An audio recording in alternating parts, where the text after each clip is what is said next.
The Pyramids of Egypt. The Pyramids of Egypt represent one of humanity's most enduring enigmas. These massive stone monuments have puzzled archaeologists, engineers, and historians for centuries. Standing majestically on the Giza Plateau, they continue to whisper secrets from an ancient world that seems almost impossibly advanced for its time. The Great Pyramid of Giza, built for Pharaoh Khufu around 2580 BCE, was originally 146 meters tall. It held the record as the world's tallest man-made structure for over 3,800 years. This colossal monument contains approximately 2.3 million stone blocks. Each block weighs between 2 and 15 tons. The precision of its construction defies easy explanation. The mystery begins with the fundamental question of construction methodology. How did ancient Egyptians, working with copper tools and wooden levers, manage to quarry, transport, and precisely position these massive limestone blocks? The nearest quarries were located several kilometers away. Some granite blocks used in the pyramid's internal chambers came from Aswan, over 800 kilometers to the south. Modern engineers struggle to understand the logistics involved. Moving a single 15-ton block would challenge contemporary construction equipment.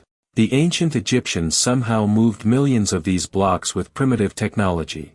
They achieved tolerances that modern construction projects would find difficult to match. The pyramid's internal structure adds another layer of mystery. The Grand Gallery, a corbelled passage leading to the king's chamber, demonstrates sophisticated architectural knowledge. Its design suggests an understanding of structural engineering that seems advanced for the Bronze Age.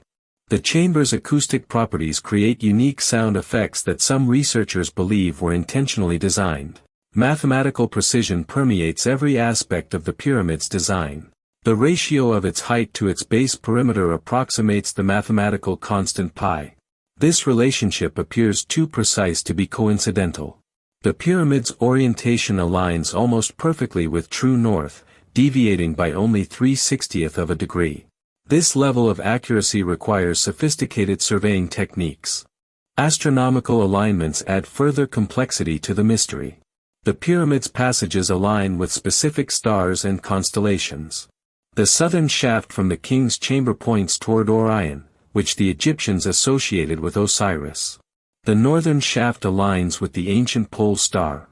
These alignments suggest the builders possessed detailed astronomical knowledge. The construction timeline presents another puzzle. Historians estimate the Great Pyramid took approximately 20 years to complete. This timeframe means workers placed one block every 2 to 3 minutes, working around the clock. Such efficiency seems impossible given the supposed construction methods. The workforce would have numbered in the tens of thousands, requiring massive logistical coordination. Recent discoveries have challenged traditional theories about pyramid construction. In 2017, scientists using cosmic ray imaging discovered a large void within the Great Pyramid. This chamber, dubbed the Big Void, measures at least 30 meters in length. Its purpose remains unknown. It suggests that significant aspects of the pyramid's internal structure remain unexplored. The pyramid's external casing stones, originally polished white limestone, created a smooth, reflective surface. Ancient accounts describe the pyramid as gleaming like a beacon, visible from great distances. Most casing stones were removed in medieval times for construction projects in Cairo. The few remaining examples show incredibly precise fitting, with joints so tight that a knife blade cannot fit between them. Tool marks on the pyramid stones reveal another mystery. Some cuts show evidence of techniques that seem beyond the capabilities of copper tools. Certain granite blocks display perfectly straight cuts and smooth surfaces.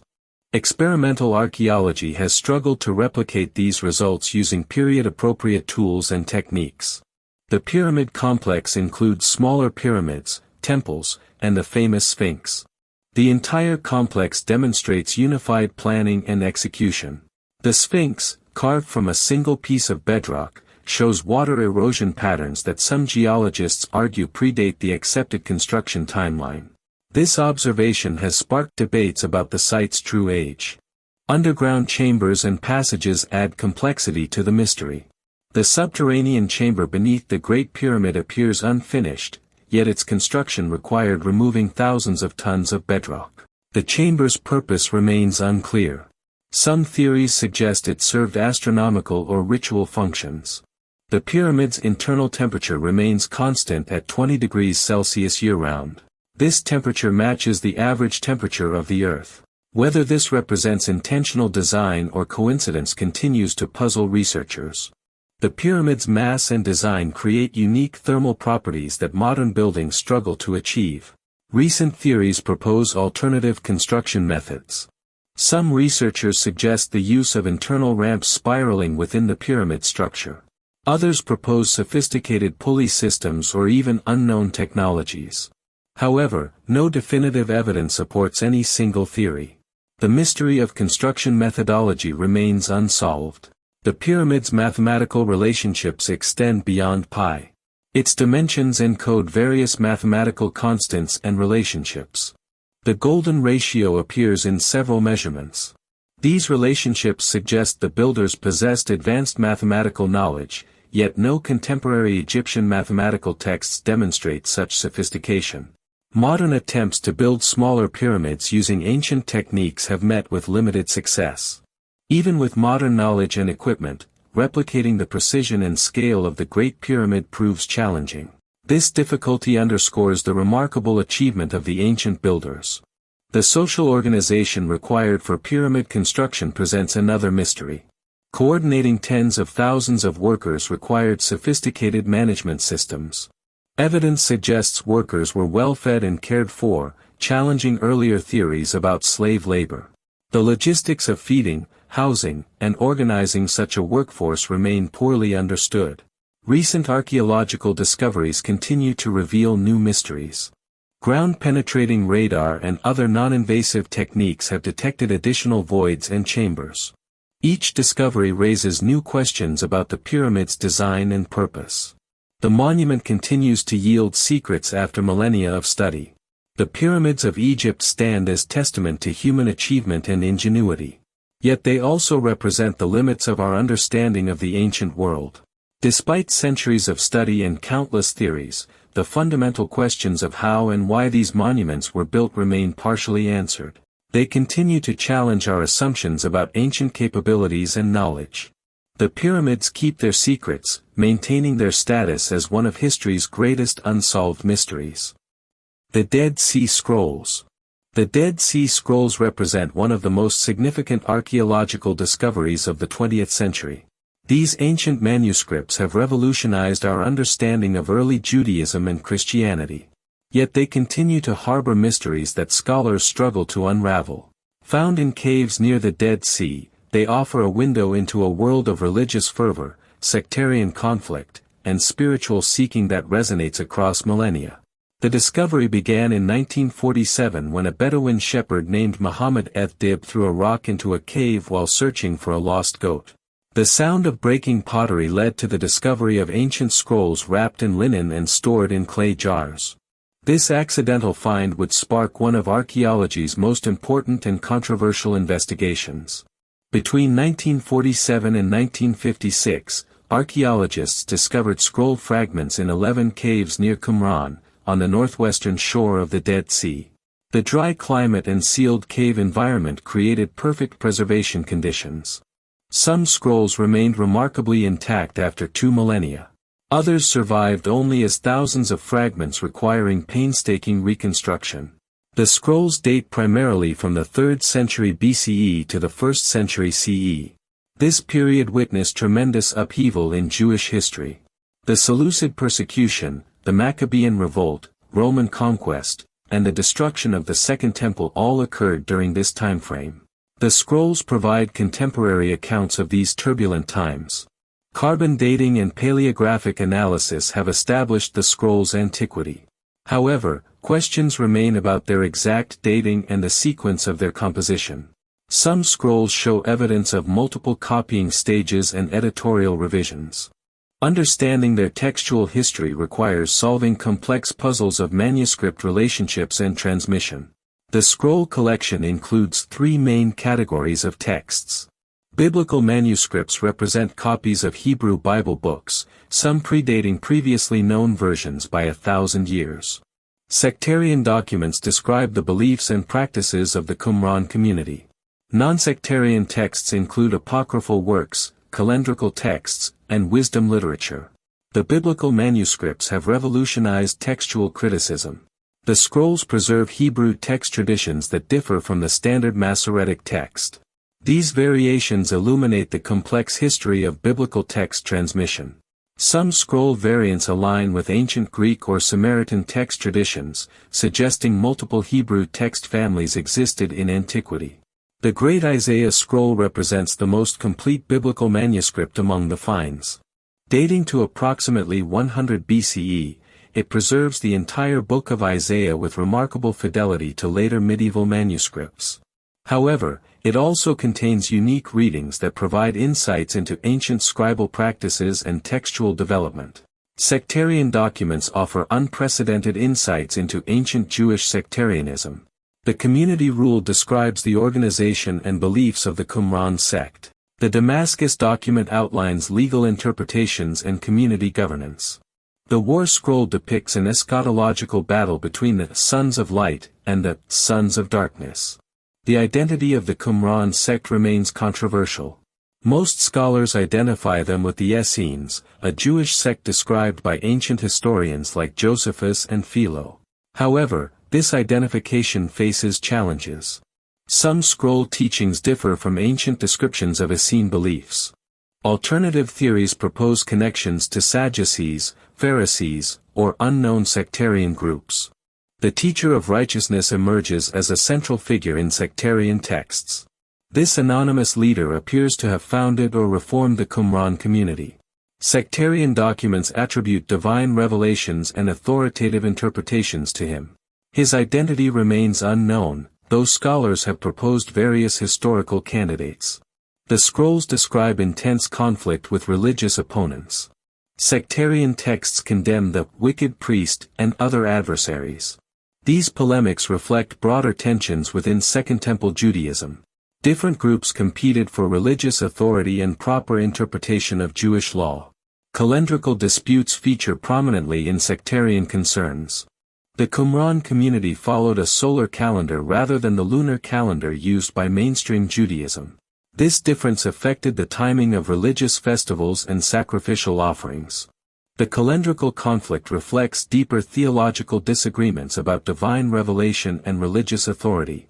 The scrolls contain extensive legal interpretations that often differ from later rabbinic Judaism. The Temple Scroll presents an idealized vision of temple worship and purity laws. The halakhic letter addresses specific legal disputes with religious authorities in Jerusalem. These texts illuminate the diversity of ancient Jewish legal thought. Messianic expectations permeate many sectarian documents. The scrolls describe expectations of multiple messianic figures, including priestly and royal messiahs. Some texts envision an eschatological priest who will restore proper temple worship. Others describe a Davidic king who will defeat Israel's enemies. The relationship between the scrolls and early Christianity generates ongoing scholarly debate. Some scroll passages contain language and concepts that parallel New Testament writings. The teacher of righteousness shares certain characteristics with Jesus of Nazareth. However, direct literary connections remain difficult to establish definitively. Cryptic texts among the scrolls present ongoing mysteries. The copper scroll describes hidden treasures buried throughout the Jerusalem region. Written on copper rather than leather or papyrus, it differs markedly from other scroll texts. Whether it describes real or fictional treasures remains unknown. Archaeological evidence from Qumran provides context for understanding the scrolls. Excavations revealed a complex of buildings including scriptoriums, assembly halls, and ritual baths. The site's interpretation remains controversial. Some scholars view it as a religious community center. Others propose it served secular purposes like pottery manufacturing or military fortification. The scroll publication process has generated significant controversy. Initial publication proceeded slowly, with full access restricted to a small team of international scholars. This secrecy fueled conspiracy theories and academic criticism. Complete publication was not achieved until the 1990s, decades after the initial discoveries. Fragment reconstruction presents ongoing challenges. Thousands of small pieces require careful analysis to determine their original placement. Computer technology has aided this process, but many fragments remain unplaced. Each successful reconstruction potentially reveals new textual information. Authentication concerns have affected scroll studies. The antiquities market has produced numerous forgeries claiming Dead Sea Scroll provenance. Recent high-profile cases have revealed sophisticated fakes that initially fooled experts. These controversies highlight the importance of rigorous authentication procedures. Conservation efforts continue to preserve the scrolls for future generations. Climate-controlled environments, specialized photography, and digital preservation techniques help maintain these fragile documents. However, some scrolls continue to deteriorate despite preservation efforts. New technological approaches continue to reveal hidden information. Multispectral imaging can detect faded text invisible to the naked eye. DNA analysis of parchment provides information about animal sources and scroll relationships. These techniques may yet solve remaining mysteries about scroll composition and history. The scroll's theological significance extends beyond academic scholarship. They illuminate the religious ferment of Second Temple Judaism and provide context for understanding early Christianity. They demonstrate the diversity of ancient Jewish thought and practice. Their impact on religious studies continues to unfold as new research emerges. The Dead Sea Scrolls remain one of archaeology's most important discoveries. They have transformed our understanding of ancient Judaism and early Christianity. Yet significant mysteries persist. Questions about sectarian identity, scroll authorship, and historical relationships continue to challenge scholars. The scrolls guard their secrets carefully, ensuring their status as an enduring historical mystery. Each new discovery and analytical breakthrough brings us closer to understanding these remarkable documents while simultaneously revealing new complexities and questions. Atlantis. This lost civilization haunts our collective imagination. It whispers of advanced knowledge destroyed by hubris. The mystery deepens with each passing century. Atlantis represents one of history's most enduring enigmas. Plato first described this legendary island civilization in his dialogues Timaeus and Critias around 360 BCE. He painted a picture of an advanced society that vanished beneath the waves in a single day and night. Yet scholars debate whether Plato intended this as historical fact or philosophical allegory. The philosopher placed Atlantis beyond the Pillars of Hercules. Modern scholars identify this location as the Strait of Gibraltar. According to Plato's account, Atlantis existed 9,000 years before his time. This dating places the civilization around 9,600 BCE.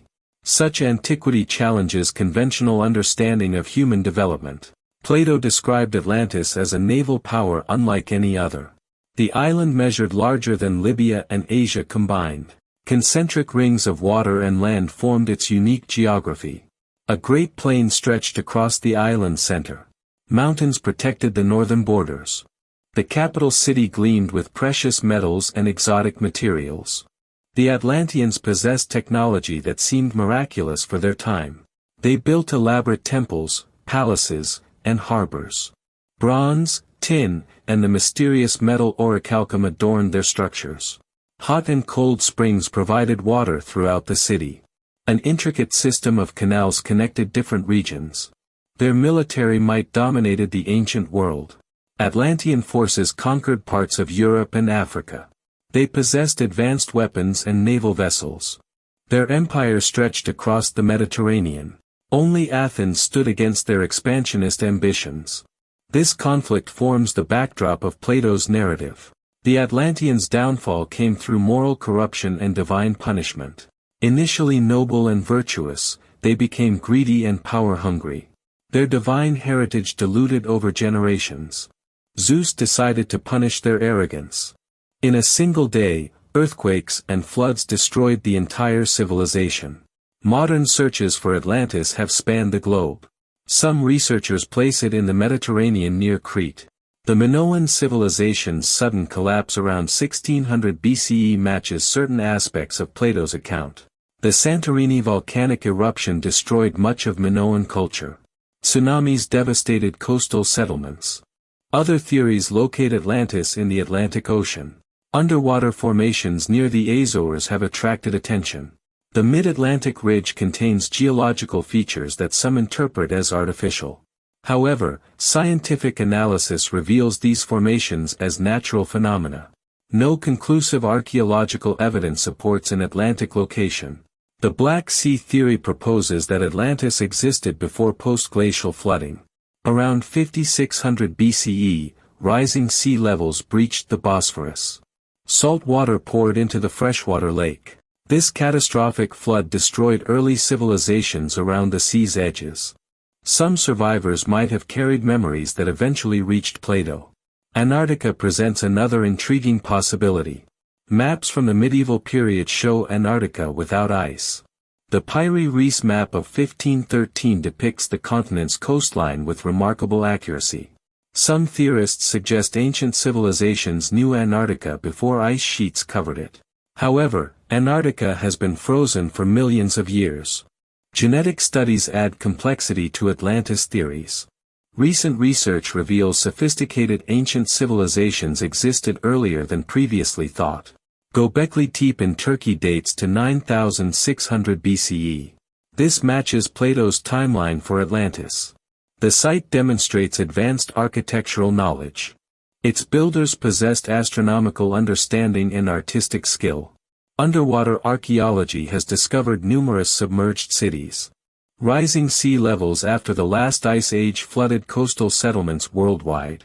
The city of Pavlopetri off Greece dates to 2800 BCE. Dvarka off India's coast may be even older. These discoveries prove advanced civilizations existed in now submerged locations. The search for Atlantis has employed cutting-edge technology. Satellite imagery reveals underwater formations invisible from the surface. Sonar mapping creates detailed pictures of the ocean floor. Ground-penetrating radar detects buried structures. Yet no discovery definitively matches Plato's description. Psychological factors drive continued interest in Atlantis. The story appeals to human desires for lost golden ages. It suggests ancient wisdom superior to modern knowledge. Atlantis represents humanity's potential and tragic flaws. The narrative resonates across cultures and centuries. Some scholars argue Plato invented Atlantis entirely. They view the story as a philosophical device to illustrate political concepts. The dialogue contrasts ideal Athens with corrupt Atlantis. This interpretation sees Atlantis as pure fiction. However, Plato claimed Egyptian priests told him the story. He insisted on its historical accuracy. Ancient sources beyond Plato mention similar lost civilizations. Egyptian records describe the sea peoples, who invaded around 1200 BCE. These mysterious invaders came from the sea. Their origins remain unknown. Some researchers connect them to Atlantean survivors.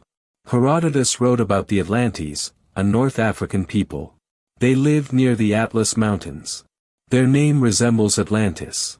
However, Herodotus described them as lacking individual names and cursing the sun. This differs significantly from Plato's advanced civilization. Geological evidence reveals catastrophic events in Earth's past.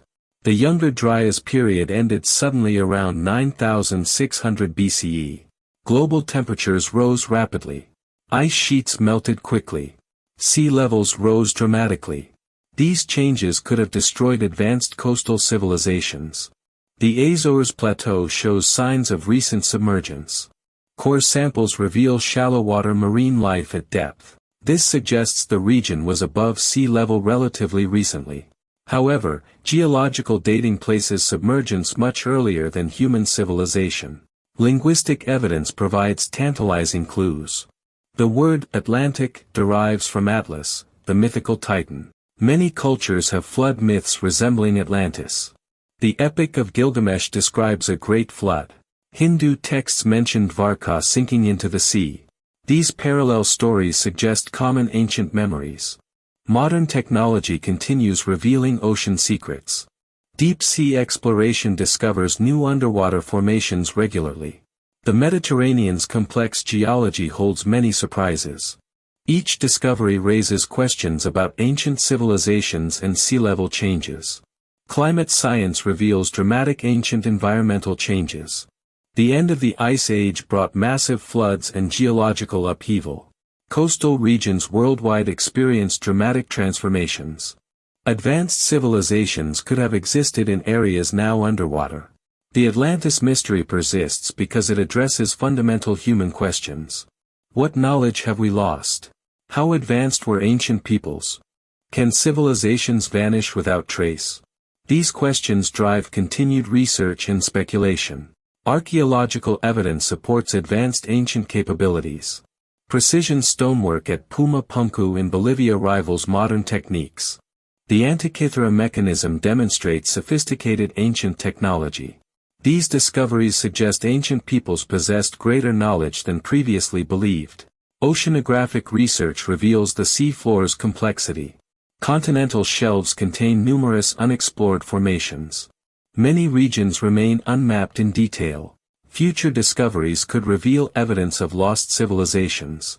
The ocean guards its secrets well. Shadows and fear surround Atlantis because it challenges our understanding of human history. The possibility of lost advanced civilizations haunts scientific consensus. Each new discovery forces reconsideration of ancient capabilities. The mystery endures because it might be real.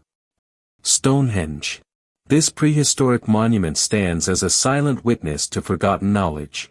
Its massive stones cast shadows that have puzzled humanity for millennia. The fear comes from not knowing what our ancestors truly understood. Stonehenge rises from Salisbury Plain in southern England. Its iconic stone circle has captivated visitors for thousands of years. Yet despite centuries of study, its true purpose remains enigmatic. The monument represents one of archaeology's greatest puzzles. Construction began around 3100 BCE during the Neolithic period. The site evolved through multiple building phases over 15 centuries. Each generation modified and expanded the monument. The final form emerged around 1600 BCE. This lengthy construction period suggests profound cultural significance. The earliest phase involved digging a circular earthwork. Workers created a bank and ditch using antler picks and wooden shovels. 56 pits, called Aubrey holes, formed an inner circle. These holes contained cremated remains and ritual deposits. The earthwork measured approximately 110 meters in diameter. Later builders added the iconic stone structures. Massive sarsen stones formed the outer circle and central trilithons. Each trilithon consists of two vertical stones supporting a horizontal lintel. The precision of their construction amazes modern engineers. Joints between stones show sophisticated woodworking techniques adapted to stone. The smaller bluestones present an even greater mystery. These stones originated in Wales, over 240 kilometers away. Transporting 4-ton stones across such distance challenges understanding of Neolithic capabilities. The builders somehow moved 82 bluestones from the Preseli Mountains to Salisbury Plain. Recent research suggests multiple transport routes. Some stones may have traveled by sea around the Welsh coast. Others might have crossed overland through river valleys. Ice Age glaciers possibly moved some stones partway. However, human transportation certainly completed the journey. The arrangement of stones demonstrates astronomical knowledge. The monument aligns with significant celestial events. The heel stone marks the sunrise on summer solstice. Other alignments correspond to lunar cycles and seasonal transitions. These alignments appear intentional rather than coincidental. Archaeological evidence reveals Stonehenge's ritual significance. Cremated remains of at least 63 individuals were found on site. Isotope analysis suggests some individuals came from distant regions. The monument served as a burial ground for elite members of society. Recent discoveries expand understanding of the site's complexity. Ground-penetrating radar reveals additional stone circles and timber structures. The Stonehenge Hidden Landscapes project mapped the entire area. Hundreds of previously unknown monuments surround the famous stone circle. Doington Walls, located nearby, represents one of Britain's largest henge monuments. Excavations revealed evidence of massive feasting and gathering. Thousands of people assembled here during construction periods. The site provides insights into Neolithic social organization and ritual practices. The avenue connects Stonehenge to the River Avon. This ceremonial pathway extends for almost 3 kilometers. Its alignment mirrors the stone circle's astronomical orientations. Processions likely followed this route during important ceremonies. The avenue demonstrates the monument's connection to the broader landscape. Genetic studies of ancient remains provide new insights. DNA analysis reveals the builder's origins and relationships. Some individuals show continental European ancestry. Others appear locally descended. This genetic diversity suggests Stonehenge attracted people from across prehistoric Britain. Isotope analysis of teeth and bones reveals individual life histories. Some people spent childhood in different regions before coming to Stonehenge. The monument drew pilgrims from across ancient Britain. This wide catchment area demonstrates its significance to prehistoric communities. Experimental archaeology attempts to understand construction methods. Researchers have tested stone transportation techniques. Wooden sledges and rollers can move large stones. However, the effort required remains enormous. Moving the sarsen stones demanded coordinated community effort.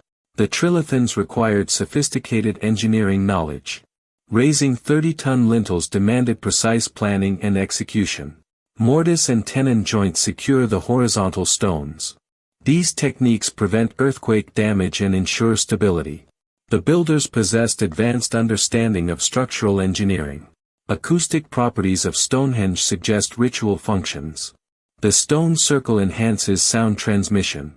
Voices and musical instruments resonate within the structure. These acoustic effects may have played roles in ceremonies. The builders might have intentionally designed these sound properties. Dating techniques have refined understanding of construction phases. Radiocarbon dating of cremated remains provides precise chronology. Different construction phases span over a millennium. Each phase reflects changing cultural practices and astronomical knowledge. The monument's decline began around 1600 BCE. Bronze Age peoples modified but didn't maintain Stonehenge. Social changes reduced its importance. New burial practices replaced cremation ceremonies. The monument slowly fell into disuse. Roman period sources mention Stonehenge briefly. However, detailed understanding was already lost. Medieval chroniclers invented fanciful explanations. Geoffrey of Monmouth attributed construction to Merlin's magic. These legends persist in popular culture today. Antiquarian studies began in the 17th century. John Aubrey first documented the Aubrey holes. William Stukeley made detailed measurements and drawings. These early studies established scientific interest in the monument. However, many questions remained unanswered. Modern excavations revealed new complexities. Hawley's excavations in the 1920s uncovered the stone settings. Atkinson's work in the 1950s established the construction sequence. Recent projects continue revealing new information. Each excavation raises additional questions. The purpose of Stonehenge continues to inspire theories. Some scholars emphasize astronomical functions. The monument served as a prehistoric calendar or observatory. Others stress ritual and ceremonial roles. Healing properties of the bluestones attracted ancient peoples. Recent research suggests multiple functions. Stonehenge served different purposes throughout its history. Initial phases emphasized burial and ancestor veneration. Later modifications added astronomical alignments. The monument evolved with changing cultural needs. The wider landscape contains numerous related monuments. Woodhenge, built with wooden posts, lies nearby. Cursus monuments extend across the plain. Burial mounds dot the surrounding area. This complex landscape suggests coordinated ritual activity. Conservation challenges continue affecting Stonehenge. Tourism pressure threatens the monument's integrity. Road construction damaged archaeological deposits. Climate change affects stone weathering rates. Balancing access with preservation remains difficult. New technologies reveal hidden aspects of Stonehenge. Laser scanning creates precise three-dimensional models. Ground-penetrating radar maps subsurface features. Drone photography provides new perspectives. These tools enhance understanding while minimizing disturbance. International collaboration advances Stonehenge research. Scholars from multiple countries contribute expertise. Comparative studies with other stone circles provide context. Global perspectives enrich interpretation of this unique monument. The mystery of Stonehenge endures because it represents lost knowledge. Our Neolithic ancestors possessed capabilities we barely understand. Their astronomical observations required generations of patient study. Their engineering achievements challenged available resources. Shadows and fear surround Stonehenge because it stands as proof of forgotten wisdom. The monument challenges assumptions about prehistoric peoples. Its builders possessed knowledge that died with them. The stones keep their secrets, maintaining their eternal mystery. Lost civilizations. Throughout human history, entire civilizations have vanished without a trace. These lost societies continue to puzzle archaeologists, historians, and researchers around the world. Their disappearance raises profound questions about the fragility of human achievement and the mysteries that time can bury beneath layers of earth and ocean. The concept of lost civilizations captures our imagination because it challenges our understanding of the past. We often assume that human progress follows a linear path, with each generation building upon the knowledge of those who came before. However, the evidence suggests otherwise. Advanced societies have risen to great heights only to collapse and disappear, taking their secrets with them. One of the most famous examples is the civilization of Atlantis, first described by the ancient Greek philosopher Plato. According to his writings, Atlantis was a powerful and advanced civilization that existed around 9,000 years before his time. The Atlanteans were said to possess incredible technology and military might, ruling over a vast empire from their island home beyond the Pillars of Hercules. Plato described Atlantis as a utopian society with concentric rings of water and land, connected by tunnels and bridges. The capital city was adorned with precious metals, and the people lived in harmony with nature while developing sophisticated engineering and architectural techniques. However, their hubris and moral decay eventually led to their downfall. In a single day and night, the entire civilization was swallowed by the sea, disappearing forever beneath the waves.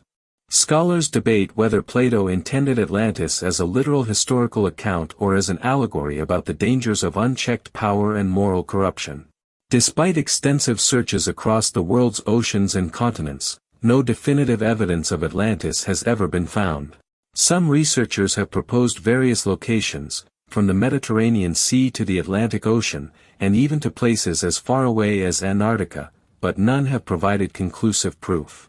Another lost civilization that continues to mystify experts is the Indus Valley Civilization, also known as the Harappan Civilization. This ancient society flourished in the Indian subcontinent between approximately 3,300 and 1300 BCE, making it one of the world's earliest urban civilizations alongside those in Mesopotamia and Egypt. The Indus Valley Civilization covered a vast area, spanning parts of present-day Pakistan, northwest India, and eastern Afghanistan. Archaeological excavations have revealed sophisticated cities with advanced urban planning, including Harappa and Mohenjo-daro. These cities featured well-organized street grids, advanced drainage systems, and standardized brick construction that suggests a highly organized society. What makes the Indus Valley Civilization particularly mysterious is the undeciphered nature of their script. Thousands of seals and tablets bearing Indus script have been discovered, but linguists and archaeologists have been unable to crack the code. Without the ability to read their written records, we can only speculate about their government, religion, and daily life based on archaeological evidence alone. The civilization's decline and eventual disappearance around 1300 BCE remains unexplained. Various theories have been proposed, including climate change, river system changes, invasion by Indo-Aryan peoples, or internal social collapse. However, None of these explanations fully account for why such a sophisticated and widespread civilization would vanish so completely from the historical record. The Maya civilization presents another fascinating case of a lost society, though in this instance, the people themselves did not disappear entirely.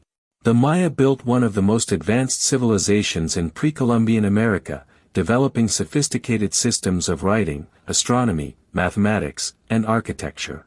Their cities, adorned with towering pyramids and elaborate palaces, dominated the landscape of present-day Mexico, Guatemala, Belize, and parts of Honduras and El Salvador.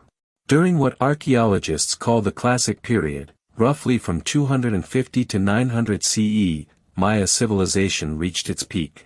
They created accurate calendars, developed the concept of zero independently, and built observatory structures that allowed them to track celestial movements with remarkable precision. Their hieroglyphic writing system was one of the most advanced in the ancient Americas, capable of recording complex historical and astronomical information. However, around the 9th century CE, many of the great Maya cities in the southern lowlands were mysteriously abandoned. This period, known as the Maya collapse, saw the end of monument construction, the cessation of hieroglyphic inscriptions, and the apparent breakdown of centralized political authority. The jungle gradually reclaimed these once magnificent urban centers, hiding them from the world for centuries. The causes of the Maya collapse remain hotly debated among scholars. Some point to evidence of prolonged drought that may have disrupted agriculture and led to social upheaval. Others suggest that warfare between competing city-states weakened the civilization from within. Environmental degradation, including deforestation and soil depletion, may have contributed to the society's inability to sustain its population. Political instability and the breakdown of trade networks could also have played crucial roles. The Easter Island civilization, known locally as Rapa Nui, represents another compelling example of a lost society.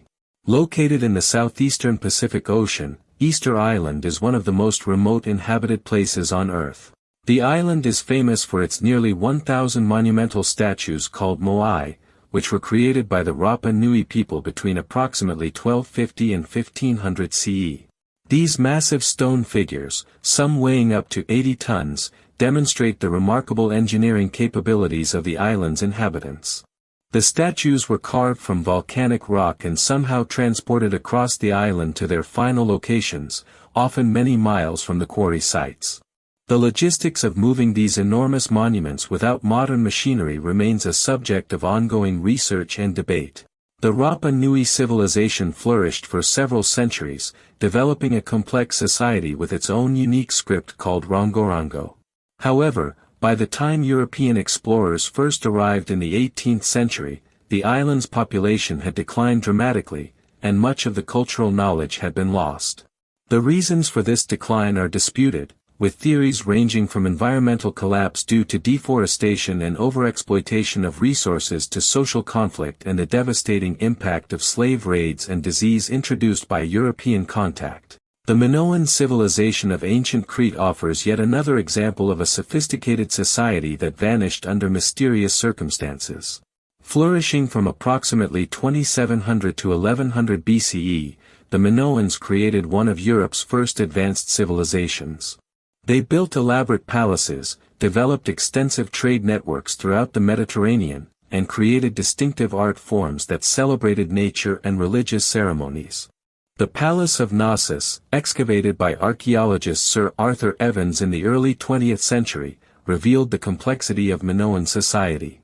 The palace featured advanced architectural techniques, including multi-story buildings, sophisticated plumbing systems, and vibrant frescoes depicting dolphins, bull-leaping ceremonies, and goddess figures.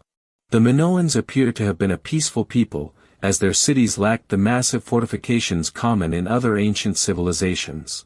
The Minoan script, known as Linear A, remains undeciphered, adding to the mystery of their culture. Unlike the later Linear B script used by the Mycenaeans, which has been successfully translated, Linear A continues to resist all attempts at decipherment. This linguistic barrier prevents us from fully understanding Minoan religion, government, and daily life. The end of Minoan civilization is often attributed to the massive volcanic eruption on the nearby island of Thera, modern-day Santorini, around 1600 BCE. This catastrophic event would have generated devastating tsunamis and ash falls that could have crippled Minoan society. However, some evidence suggests that the civilization continued for several centuries after the eruption, making the ultimate cause of their disappearance even more puzzling. In South America, the Nazca civilization created one of archaeology's most enduring mysteries. Active from approximately 100 to 700 CE in the arid coastal region of southern Peru, the Nazca people are best known for the enigmatic lines and figures they created in the desert. These geoglyphs, known as the Nazca lines, cover an area of nearly 500 square kilometers and include geometric shapes, animal figures, and straight lines that extend for kilometers across the landscape. The purpose of the Nazca lines remains unknown. Some researchers suggest they had astronomical significance, serving as a giant calendar or observatory for tracking celestial movements. Others propose they were part of religious ceremonies, possibly designed to communicate with gods or spirits believed to reside in the sky. The lines may have been pilgrimage routes or ritual pathways connected to water ceremonies, which would have been crucial in such an arid environment. What makes the Nazca lines particularly mysterious is their scale and precision. Many of the figures can only be fully appreciated from the air, leading to wild speculation about how the Nazca people could have created such accurate designs without the ability to see them from above. Modern research has demonstrated that the lines could have been created using simple tools and careful planning, but the question of their ultimate purpose remains unanswered. The Nazca civilization itself declined around 700 CE, possibly due to a combination of environmental factors and social changes. Evidence suggests that prolonged drought may have disrupted their agricultural systems, while deforestation and climate change could have contributed to their society's collapse. Like many other lost civilizations, the Nazca people left behind more questions than answers. In North America, the Anasazi, also known as the ancestral Puebloans, created impressive cliff dwellings and settlements throughout the American Southwest. From approximately 100 to 1300 CE, they built elaborate stone cities in seemingly impossible locations, including the famous Cliff Palace at Mesa Verde in Colorado. The Anasazi demonstrated remarkable architectural and engineering skills, creating multi-story buildings, complex irrigation systems, and astronomical observation sites.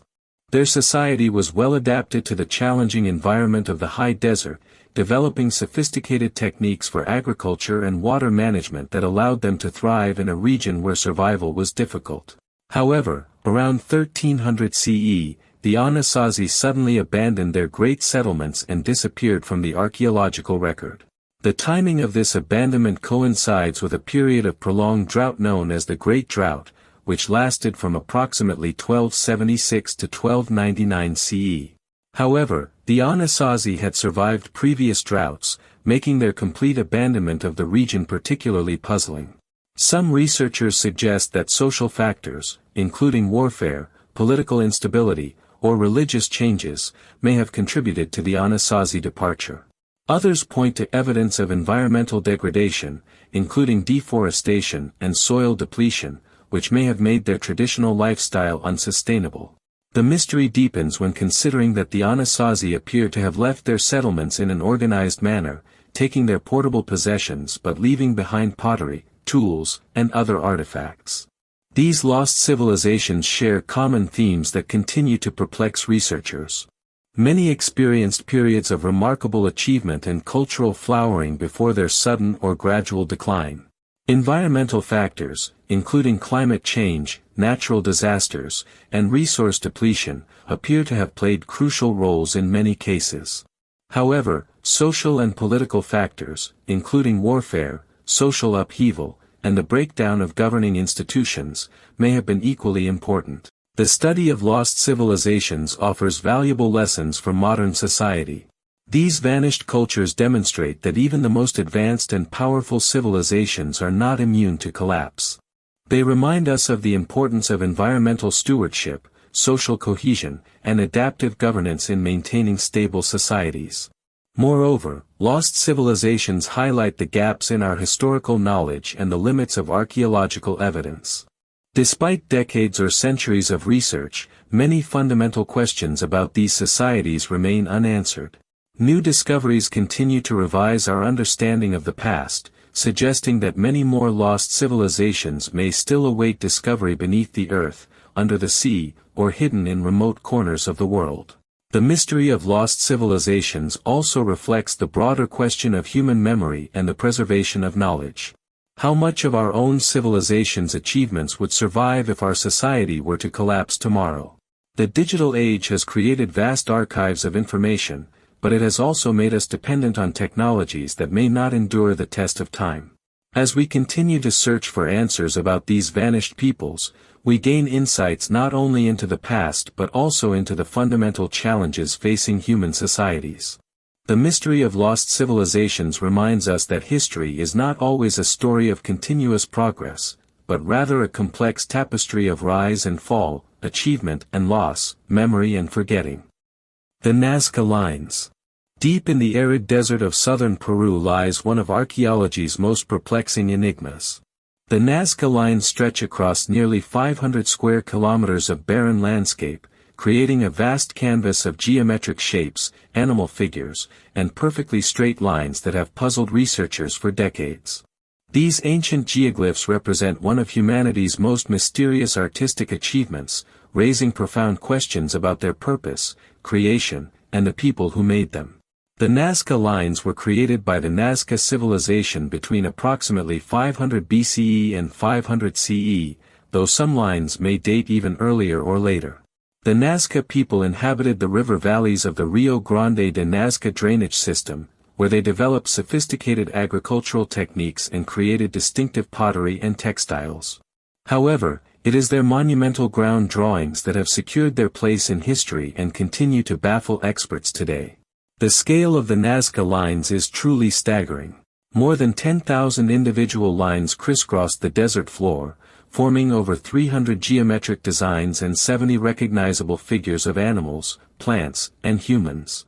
Some of the straight lines extend for more than 30 kilometers across the landscape, maintaining their perfectly linear trajectory despite traversing hills, valleys, and changing terrain.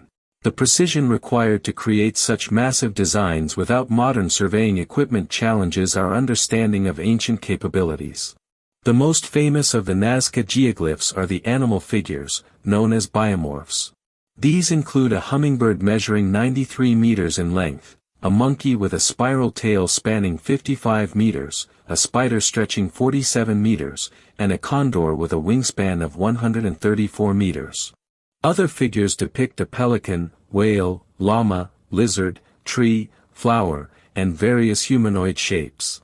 Each figure was created by removing the dark surface stones to reveal the lighter-colored earth beneath, a technique that has preserved the lines for over 1,500 years in the desert's dry climate.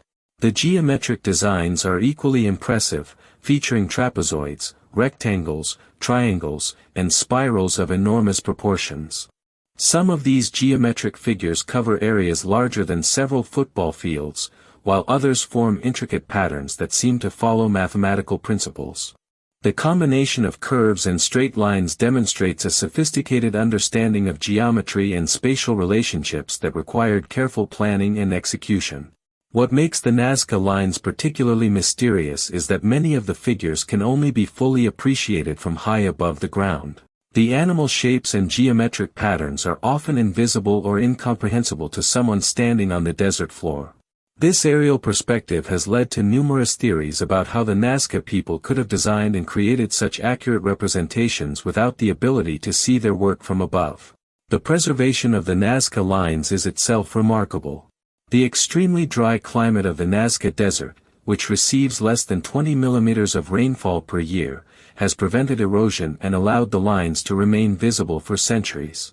The dark desert pavement, formed by oxidized iron and manganese on the surface of rocks, contrasts sharply with the lighter soil beneath. When this surface layer is removed, it creates lines that are clearly visible from above and resistant to the elements. The creation process of the Nazca Lines has been studied extensively by archaeologists and engineers. Researchers have determined that the lines were made by carefully removing the dark surface stones and piling them along the edges of the cleared areas. This technique, while labor-intensive, required no advanced technology beyond simple tools and careful organization. Experiments have shown that small teams of workers could create even the largest figures using basic surveying techniques and human labor alone. However, the technical feasibility of creating the lines does not explain their purpose or meaning. This question has generated countless theories, ranging from scientific hypotheses to speculative fantasies. Each proposed explanation attempts to understand why an ancient civilization would invest enormous amounts of time and labor into creating designs that could barely be seen from ground level. One of the most persistent theories suggests that the Nazca lines served astronomical purposes. Proponents of this idea, including mathematician Maria Reich, who dedicated her life to studying the lines, argue that many of the straight lines point to significant astronomical events.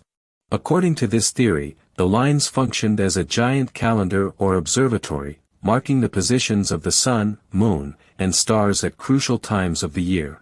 Astronomical alignments do exist among some of the Nazca lines. Certain lines point toward the positions of the sun during the summer and winter solstices, while others align with the rising and setting points of bright stars and constellations. The Nazca people, like many ancient civilizations, would have been keen observers of celestial movements, using astronomical knowledge for agricultural planning and religious ceremonies. However, statistical analysis has shown that the astronomical alignments among the Nazca lines occur at rates that could be expected by chance alone. While some lines do point to astronomically significant directions, the majority do not show any clear celestial connections. This has led many researchers to conclude that astronomy, while possibly important to the Nazca people, was not the primary purpose of the lines. Another prominent theory proposes that the Nazca lines were created for religious and ceremonial purposes. Archaeological evidence supports the idea that the lines were used as ritual pathways or sacred spaces for religious activities. Pottery sherds, textile fragments, and offerings have been found along many of the lines, suggesting that people walked these pathways as part of religious ceremonies.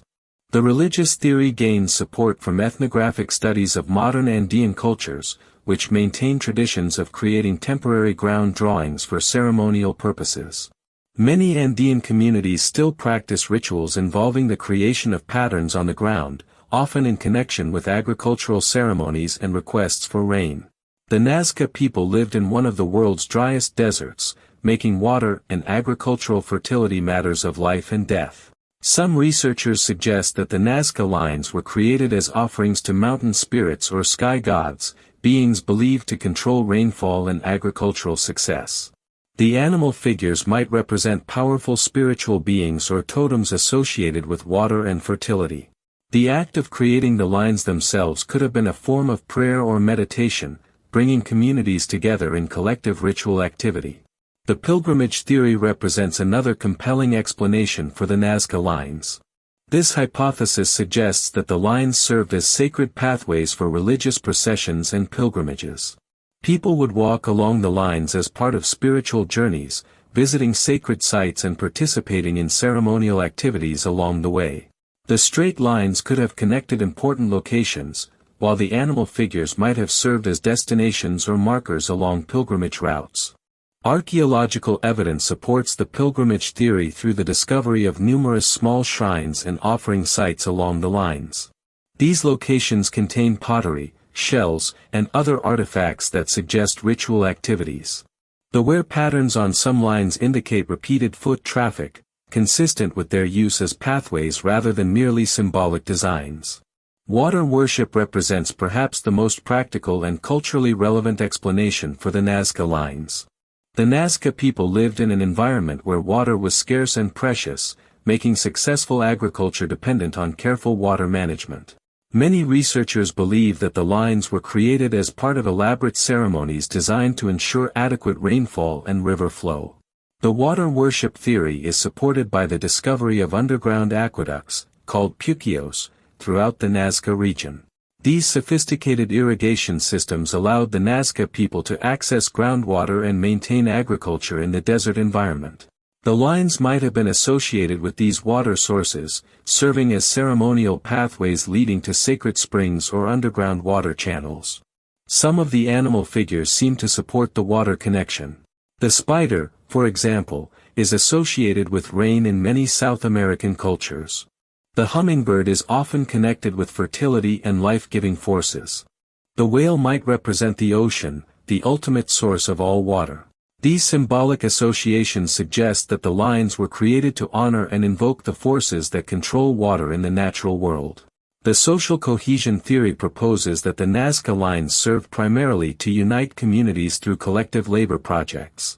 Creating the massive geoglyphs would have required cooperation between different groups and settlements, fostering social bonds and shared identity. The lines might have been created during times when communities needed to work together, such as during droughts or other environmental challenges. This theory gains support from studies of other ancient cultures that undertook massive construction projects for social and political reasons. The act of creating the lines would have demonstrated the power and organization of Nazca society while providing a focus for community identity and pride.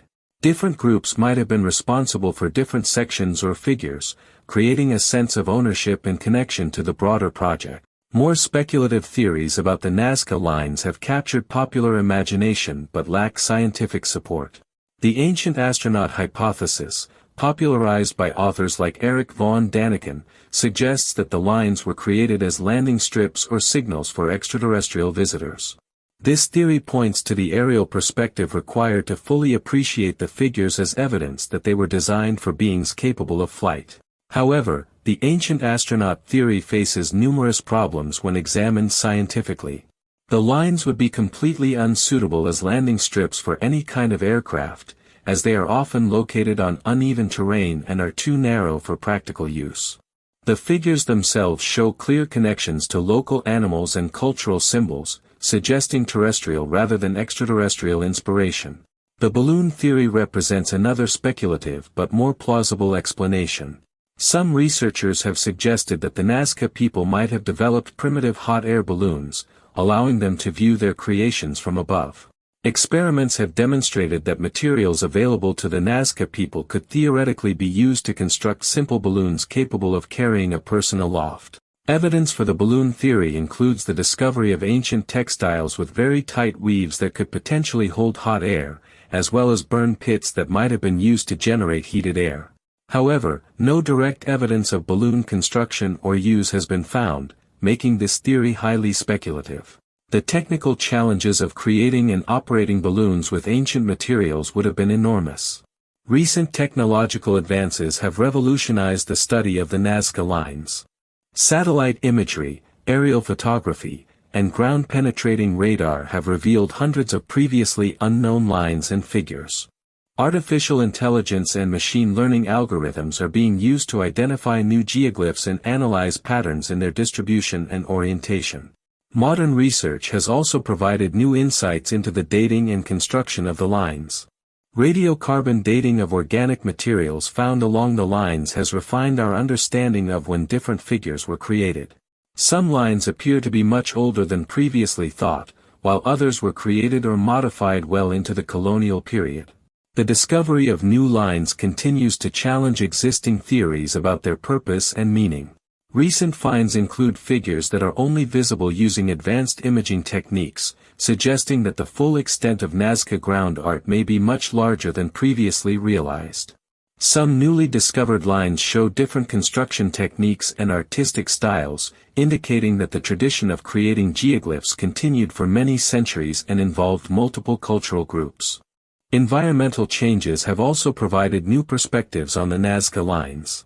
Climate research has revealed that the Nazca region experienced significant environmental fluctuations during the period when the lines were created.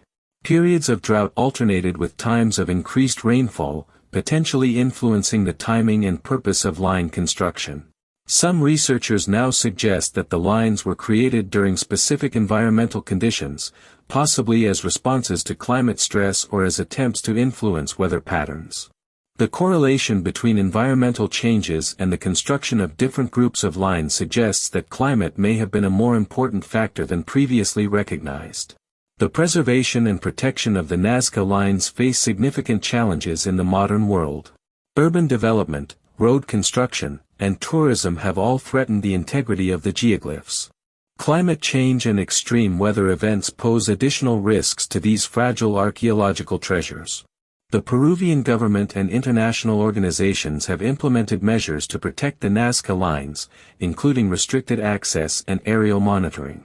However, the vast scale of the lines makes complete protection difficult, and new threats continue to emerge as the region develops economically. Recent damage to the lines has highlighted the ongoing challenges of preservation. In 2014, Greenpeace activists damaged the area around the hummingbird figure while setting up a publicity stunt, demonstrating how easily these ancient artworks can be harmed by careless human activity. Such incidents underscore the need for continued vigilance and protection efforts. The Nazca Lines remain one of archaeology's most intriguing puzzles, combining artistic achievement with mysterious purpose.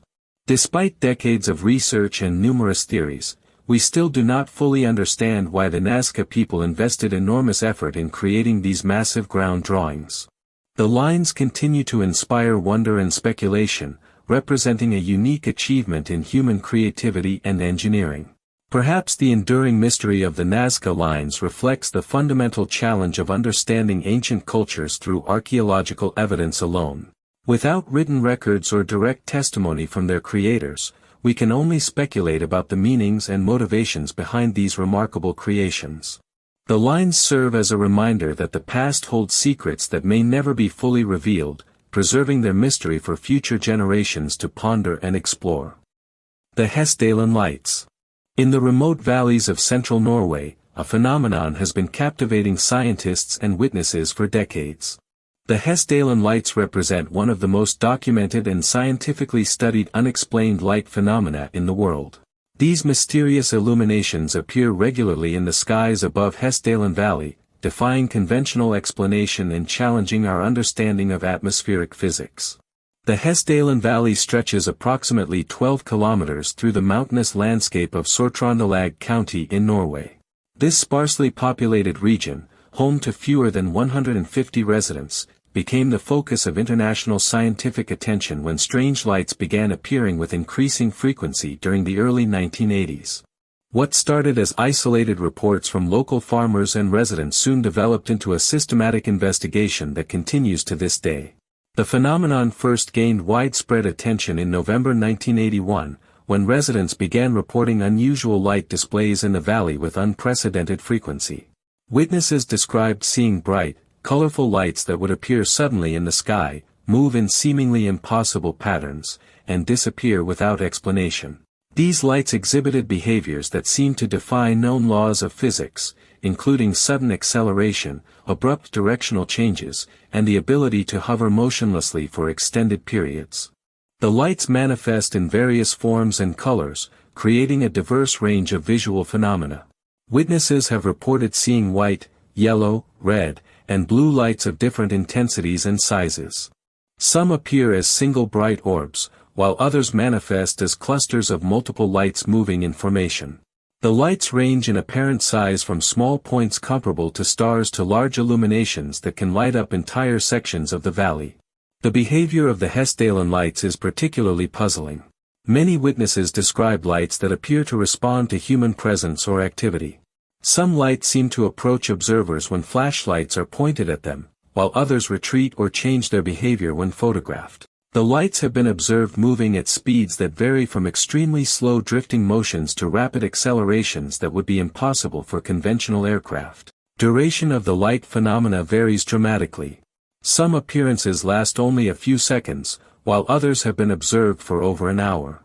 The lights can appear at any time of day or night, though they are most commonly reported during evening and nighttime hours when they are more easily visible against the dark sky. Weather conditions do not seem to significantly affect the frequency or intensity of the appearances. The scientific investigation of the Hessdalen lights began in earnest in 1983, when a group of Norwegian and international researchers established Project Hessdalen. This ongoing research initiative represents one of the most comprehensive scientific studies of an unexplained phenomenon ever undertaken. The project has employed sophisticated instrumentation and rigorous scientific methodology to document and analyze the light phenomena. Project HESDALEN has utilized a wide array of scientific equipment to study the lights. Cameras equipped with various filters and sensors continuously monitor the valley, capturing both visible light and infrared radiation. Radar systems track the movement and characteristics of the phenomena, while magnetometers measure any associated magnetic field fluctuations. Seismographs record ground vibrations, and radio frequency analyzers search for electromagnetic signatures. The scientific observations have confirmed many witness reports while adding new dimensions to our understanding of the phenomenon. Instruments have detected lights that are invisible to the human eye, revealing infrared and ultraviolet components to the phenomena. Radar systems have tracked objects moving at various speeds and altitudes, sometimes detecting solid returns where no visible light is present. Spectroscopic analysis of the lights has revealed intriguing characteristics. The light spectrum often shows unusual combinations of elements not typically found together in natural phenomena. Some observations have detected the presence of silicon, iron, and other metals in the light emissions, suggesting unknown processes involving metallic particles or plasma formations. The research has also documented electromagnetic effects associated with the lights. Radio frequency interference has been recorded during light events, and some witnesses have reported temporary malfunctions of electronic equipment in the presence of the phenomena. These electromagnetic signatures provide important clues about the possible nature and origin of the lights. Temperature measurements have revealed another puzzling aspect of the HESDALEN lights. While some light events are associated with detectable heat signatures, others appear to emit light without corresponding thermal radiation. This characteristic challenges conventional understanding of light production and energy transfer in atmospheric phenomena. The geographical and geological characteristics of HESDALEN Valley may play important roles in the light phenomena. The valley sits on top of significant mineral deposits, including copper, zinc, and other metallic ores. The underlying bedrock contains quartz formations and other crystalline structures that could potentially generate electrical or magnetic fields under certain conditions. Some researchers have proposed that the unique geological composition of the valley creates conditions conducive to the formation of unusual electromagnetic phenomena. The presence of metallic ores and crystalline formations, combined with water table fluctuations and atmospheric conditions, might generate the energy sources necessary to produce the observed light displays. The valley's topography also contributes to its unique characteristics. The mountains surrounding HESDALEN create a natural bowl that can trap atmospheric conditions and potentially concentrate electromagnetic fields. Temperature inversions and other meteorological phenomena common in mountainous regions might interact with geological factors to create the observed effects. Seasonal variations in the light phenomena have been documented, with certain times of year showing higher activity levels. These patterns suggest that environmental factors such as temperature, humidity, and atmospheric pressure may influence the frequency and intensity of the lights. However, the relationship between these factors and light activity remains unclear. Several scientific theories have been proposed to explain the HESDALEN lights, each attempting to account for the observed characteristics while remaining within the bounds of known physical principles.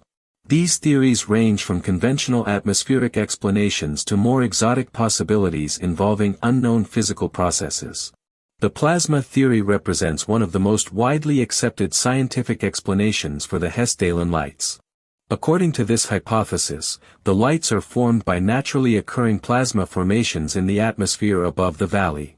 Plasma, the fourth state of matter consisting of ionized gas, can produce bright light emissions and exhibit many of the behaviors observed in HESDALEN. Proponents of the plasma theory suggest that unique conditions in HESDALEN Valley create environments where atmospheric plasma can form and maintain stability for extended periods. The combination of geological factors, atmospheric conditions, and possibly electromagnetic fields might provide the energy necessary to ionize atmospheric gases and sustain plasma formations. Laboratory experiments have demonstrated that plasma formations can exhibit many characteristics similar to the HESDALEN lights, including bright emissions, rapid movement, and electromagnetic signatures. However, Creating stable atmospheric plasma under natural conditions remains a significant challenge, and the specific mechanisms that would produce such formations in Hessdalen are not fully understood.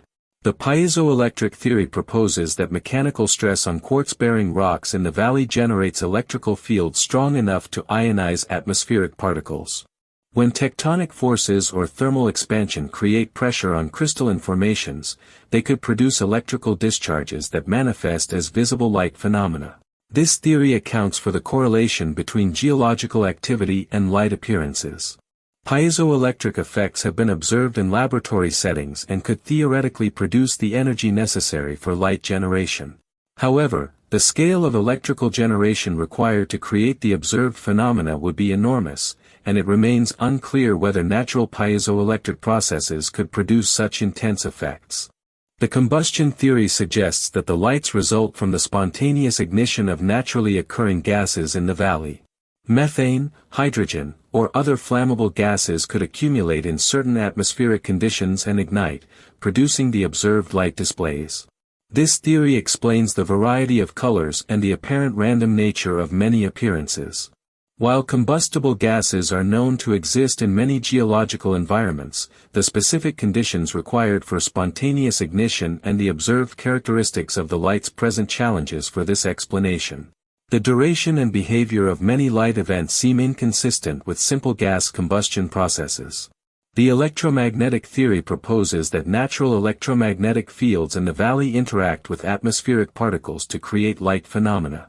These fields could result from geological processes, solar activity, or unknown electromagnetic sources. The interaction between electromagnetic fields and atmospheric particles could ionize gases and produce visible emissions. This theory gains support from the documented electromagnetic signatures associated with the lights and the presence of metallic ores in the valley's geology. However, the specific mechanisms by which electromagnetic fields would create stable, long-lasting light formations remain speculative. More exotic theories have been proposed to explain aspects of the Hessdalen lights that seem to defy conventional scientific explanation. These include suggestions involving unknown particles, interdimensional phenomena, or exotic states of matter not yet understood by mainstream science. While such theories often lack empirical support, they reflect the genuine puzzlement that the Hessdalen phenomena present to researchers. The lights exhibit characteristics that seem to challenge our current understanding of atmospheric physics and electromagnetic phenomena, suggesting that new discoveries or theoretical frameworks might be necessary to fully explain them. The psychological and sociological aspects of the Hessdalen lights phenomenon also deserve consideration. The remote location and mysterious nature of the lights have attracted various interpretations and beliefs from different communities. Some view the lights through spiritual or supernatural lenses, while others approach them as purely scientific puzzles. The impact on local residents has been significant, with some embracing their role as witnesses to a unique phenomenon while others express frustration with the attention and speculation surrounding their community. The lights have become both a source of pride and a burden for the people of Hessdalen, affecting their daily lives and relationship with the outside world. Tourism and media attention have transformed Hessdalen from an obscure Norwegian valley into an international destination for researchers, enthusiasts, and curious visitors. This attention has brought economic opportunities but also challenges related to maintaining scientific objectivity and protecting the integrity of research efforts. The documentation and study of witness testimonies provide important insights into the human experience of encountering unexplained phenomena. Psychological research has examined how people perceive and interpret unusual events, contributing to our understanding of both the phenomena themselves and human responses to mystery and uncertainty. International collaboration has been crucial to the scientific study of the Hessdalen lights. Researchers from Norway, Italy, France, the United States, and other countries have contributed expertise, equipment, and resources to the ongoing investigation. This collaborative approach ensures that multiple perspectives and methodologies are applied to understanding the phenomena. The Hessdalen research has also contributed to the development of new scientific instruments and methodologies for studying atmospheric phenomena. Techniques developed for monitoring the lights have found applications in other areas of atmospheric science and electromagnetic research.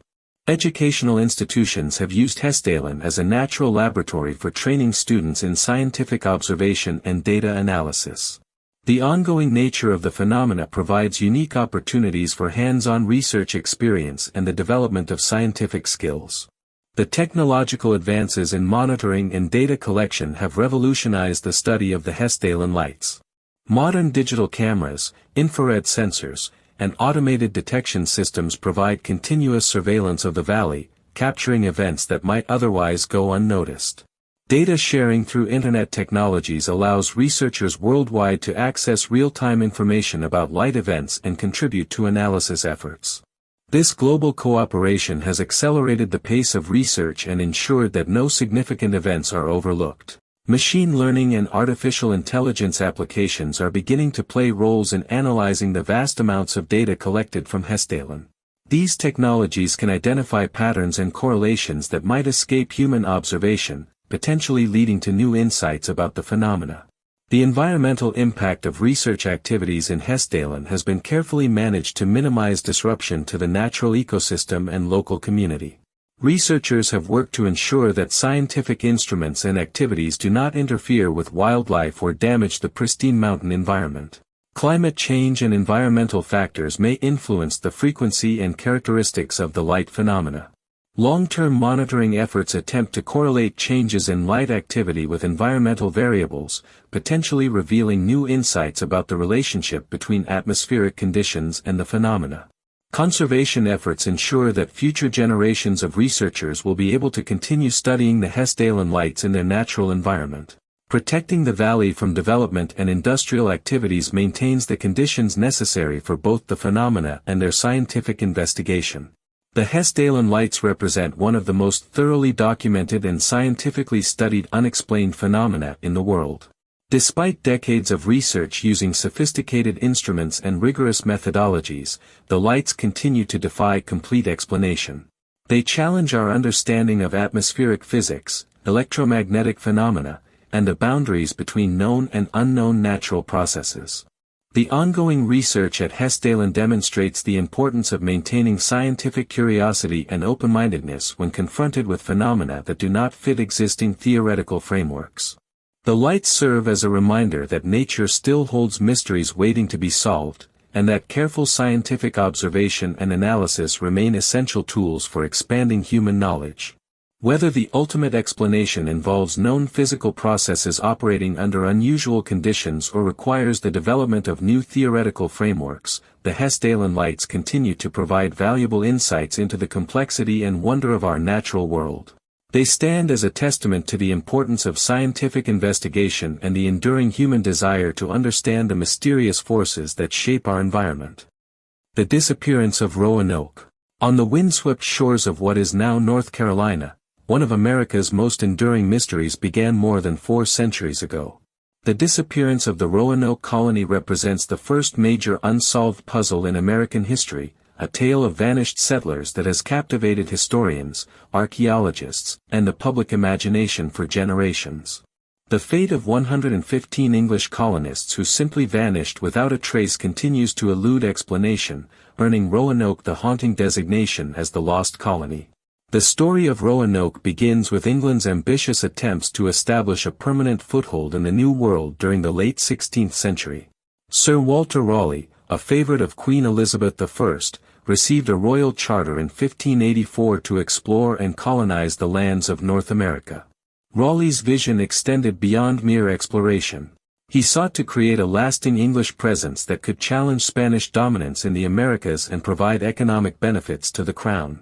The initial reconnaissance mission to the region occurred in 1584, when Philip Amatus and Arthur Barlow explored the coast of present-day North Carolina.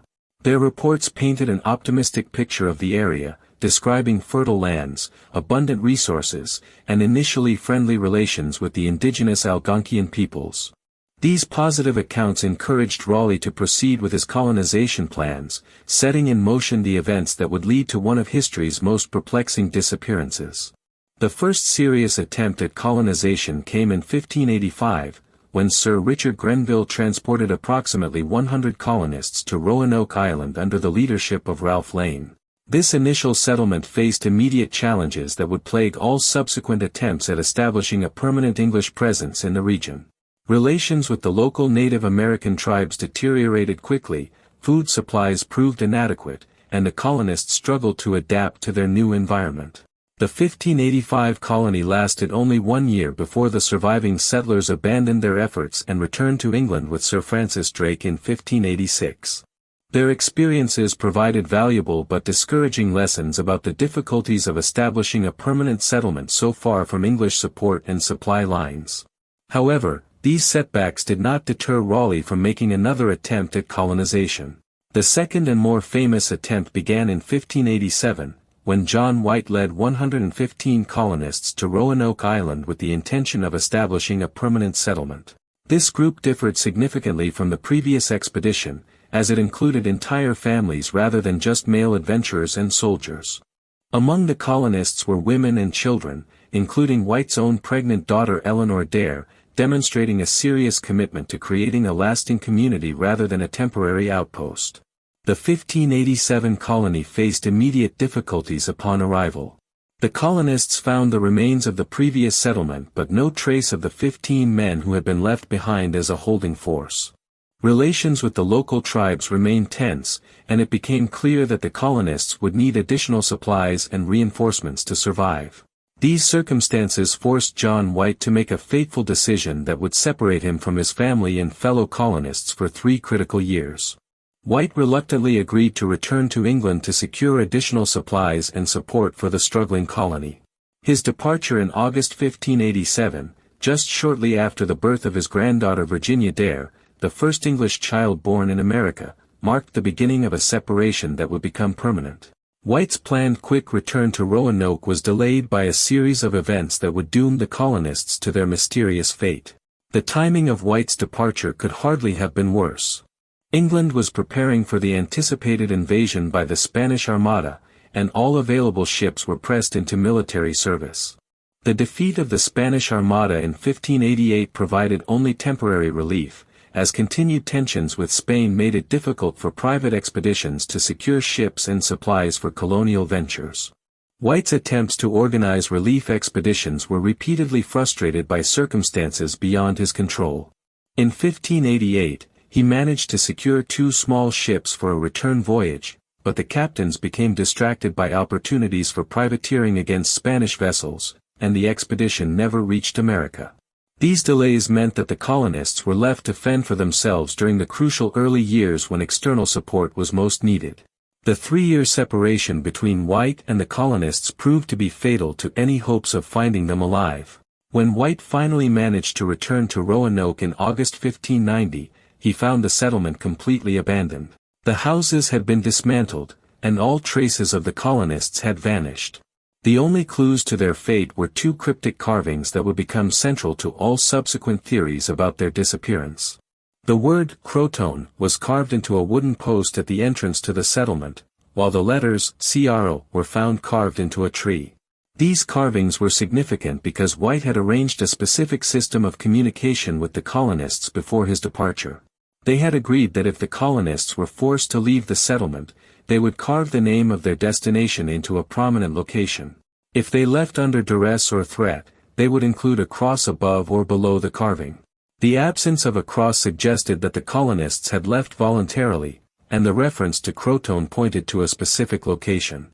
Croton was the name of an island south of Roanoke, now known as Hatteras Island, where a friendly tribe of Algonquian people lived. Some members of this tribe had previously traveled to England and maintained good relations with the English colonists, making it a logical refuge if the settlement had become untenable.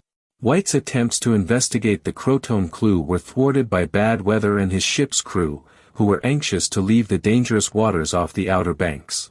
A storm damaged the ship's anchor cable and forced them to abandon their search just as they were preparing to sail to Croton Island. This cruel twist of fate meant that White never had the opportunity to follow the most obvious lead to his daughter, granddaughter, and fellow colonists' whereabouts. The failure to investigate the Croton lead immediately has haunted researchers for centuries, as it represented the best contemporary clue to the colonists' fate. By the time subsequent search parties reached the area, years had passed, and any trail had grown cold. The inability to follow up on this crucial evidence has made the mystery of Roanoke far more difficult to solve than it might otherwise have been. Numerous theories have been proposed to explain the disappearance of the Roanoke colonists, each attempting to account for the available evidence while addressing the various challenges the settlement faced. These theories range from practical explanations based on historical precedent to more dramatic scenarios involving conflict, disease, or natural disasters. The integration theory represents one of the most widely accepted explanations for the colonists' fate. According to this hypothesis, the English settlers were absorbed into one or more local Native American communities, either voluntarily or through capture and subsequent adoption. This theory is supported by historical precedent, as other colonial settlements had experienced similar integrations, and by the Croton carving that suggested the colonists had sought refuge with friendly tribes. Archaeological evidence and historical accounts from later periods provide some support for the integration theory. European artifacts have been found at Native American sites throughout the region, suggesting sustained contact between the cultures. Some early European explorers and colonists reported encounters with Native Americans who possessed European features or spoke English words, though these accounts are often secondhand and difficult to verify. The integration theory explains several aspects of the mystery, including the organized departure from Roanoke Island, the absence of bodies or signs of violence, and the survival strategies that would have been necessary for long-term existence in the region. However, it raises questions about why no definitive trace of the colonists was ever found despite numerous search efforts over the following decades. The starvation and disease theory proposes that the colonists died from malnutrition, illness, or other health-related causes during the harsh winters and difficult conditions they faced without adequate supplies. This explanation accounts for the complete disappearance of the settlement by suggesting that the colonists died and their bodies were disposed of by natural processes or local tribes. Historical precedent supports this theory, as many early colonial attempts failed due to inadequate food supplies, disease, and the inability to adapt to new environments. The Roanoke colonists faced particular challenges, including their arrival late in the growing season, strained relations with potential trading partners, and isolation from English supply lines. However, the starvation theory struggles to explain the organized dismantling of the settlement and the Croton carving, which suggests deliberate action rather than gradual decline. If the colonists had died from starvation or disease, some evidence of their remains or possessions would likely have been discovered. The relocation theory suggests that the colonists moved to a different location, either inland or along the coast, in search of better conditions or resources. This theory is supported by the evidence of organized departure from Roanoke Island and contemporary accounts of English plans to move the settlement to a more favorable location. Some researchers have proposed that the colonists traveled inland to the Chesapeake Bay area, following earlier plans to establish a settlement in that region. Others suggest they may have moved north or south along the coast in search of better harbors or more friendly relations with indigenous peoples. The relocation theory faces the challenge of explaining why no trace of a relocated settlement has ever been definitively identified, despite extensive archaeological investigations throughout the region. However, the vast wilderness and limited archaeological coverage of potential settlement areas mean that evidence could still be waiting to be discovered. The conflict theory proposes that the colonists were killed or captured during hostilities with local Native American tribes. Relations between the English and indigenous peoples had been strained from the beginning, with several violent incidents occurring during both the 1585 and 1587 settlement attempts. The colonists' dependence on native food sources and their cultural insensitivity may have led to fatal conflicts. Some historical accounts from later periods refer to massacres of English settlers by indigenous groups, though the details of these accounts are often unclear or unreliable. The conflict theory could explain the complete disappearance of the colonists and the organized evacuation of the settlement if they were facing an imminent attack. However, the conflict theory has difficulty explaining the Croton carving and the absence of a distress cross, which according to the prearranged signals should have indicated departure under threat. Additionally, archaeological evidence from the site shows no signs of violence or destruction that would be expected from a hostile takeover. Natural disaster theories propose that the colonists were victims of severe weather events, such as hurricanes, floods, or other environmental catastrophes common to the Outer Banks region. The area is known for its harsh weather conditions and vulnerability to tropical storms, which could have devastated a small settlement. A major storm could have destroyed the settlement's infrastructure and forced the colonists to evacuate to higher ground or more protected locations. However, natural disaster theories struggle to explain the organized nature of the departure and the specific carving of Croton, which suggests deliberate decision-making rather than emergency evacuation.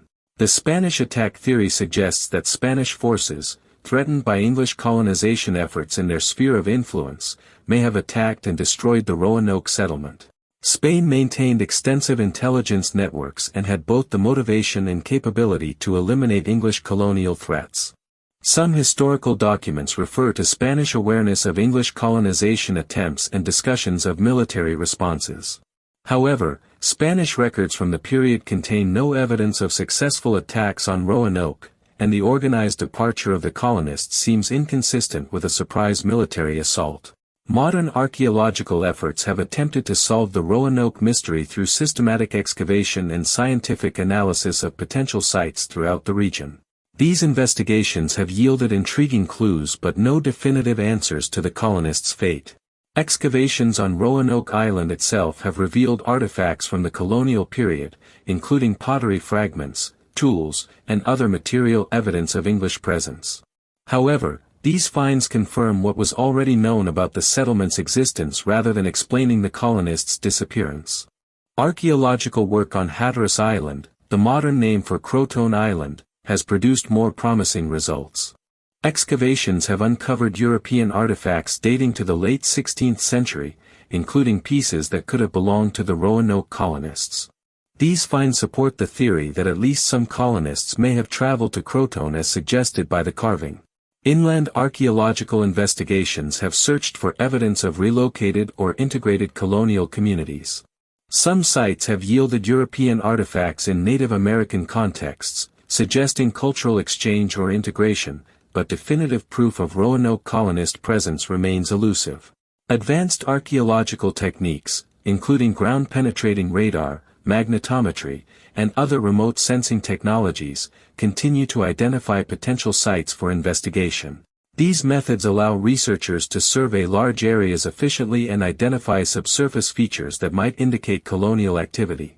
DNA analysis represents a promising new avenue for solving the Roanoke mystery.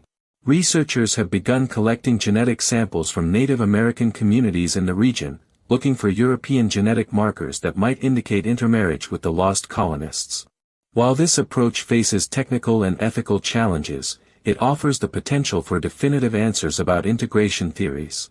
Historical document research continues to uncover new information about the Roanoke colony and the period surrounding its disappearance.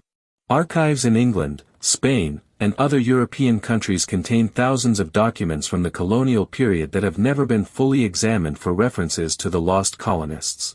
Recent discoveries of maps, letters, and official records have provided new insights into English colonization efforts and contemporary knowledge about the fate of the Roanoke settlers. Some documents suggest that rumors and reports of survivor sightings continued for decades after the colony's disappearance, though the reliability of these accounts varies greatly. The Roanoke mystery has had a lasting impact on American culture and identity, serving as a powerful symbol of the challenges and uncertainties faced by early European settlers in the New World. The story of the lost colony has inspired countless works of fiction, historical speculation, and popular culture references that have kept the mystery alive in public consciousness. Educational institutions throughout North Carolina and the United States use the Roanoke story to teach about early American history, the challenges of colonization, and the importance of cultural understanding between different peoples. The mystery serves as a case study in historical investigation and the limitations of archaeological and documentary evidence. Tourism related to the Roanoke mystery has brought economic benefits to the Outer Banks region, with museums, historical sites, and cultural events celebrating the story of the lost colony. This commercial interest has helped fund continued research while raising public awareness about the historical significance of the mystery. The psychological and cultural significance of the Roanoke disappearance extends beyond its historical importance.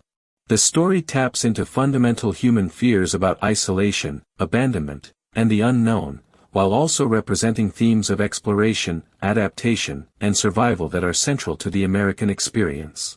Conservation efforts have worked to preserve Roanoke Island and related historical sites for future research and education. The establishment of Fort Raleigh National Historic Site ensures that the location of the original settlement will be protected and available for ongoing archaeological investigation. Environmental changes over the centuries have altered the landscape of the Outer Banks significantly, potentially burying or destroying evidence of the colonists' activities. Rising sea levels, coastal erosion, and development pressures continue to threaten archaeological sites throughout the region. The Roanoke Colony mystery remains one of America's most compelling unsolved puzzles, combining historical significance with human drama and archaeological challenge. Despite more than 4 centuries of investigation, the fate of the 115 colonists continues to elude definitive explanation, ensuring that the lost colony will remain a subject of fascination and speculation for future generations. The story of Roanoke serves as a reminder of the courage and vulnerability of early European settlers, the complexity of cultural encounters between different peoples, and the harsh realities of life in an unfamiliar and often unforgiving environment. Whether the ultimate solution lies in undiscovered archaeological evidence, overlooked historical documents, or scientific analysis of genetic and material remains, the mystery of the lost colony continues to challenge our understanding of early American history and the human capacity for both survival and disappearance. The Piltdown Man. In the quiet countryside of East Sussex, England, one of the most notorious deceptions in scientific history unfolded over 4 decades.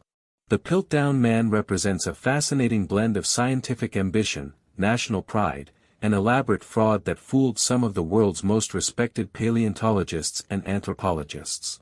This mystery goes beyond the simple question of who created the hoax. It reveals the complex dynamics of early 20th century science and the dangerous intersection of politics and research. The story begins in 1912 when Charles Dawson, an amateur archaeologist and solicitor, announced an extraordinary discovery near Piltdown village in Sussex. Dawson claimed to have found fragments of an ancient human skull that would revolutionize understanding of human evolution. The fossil remains appeared to represent the missing link between apes and humans that scientists had been desperately seeking. Dawson presented his findings to Arthur Smith Woodward, the respected keeper of geology at the British Museum. Together with Pierre Teilhard de Chardin, a Jesuit priest and paleontologist, they conducted systematic excavations at the Piltdown site. Over several years, they uncovered additional fragments that seemed to confirm the authenticity of their remarkable discovery. The reconstructed skull showed a fascinating combination of human and ape-like characteristics.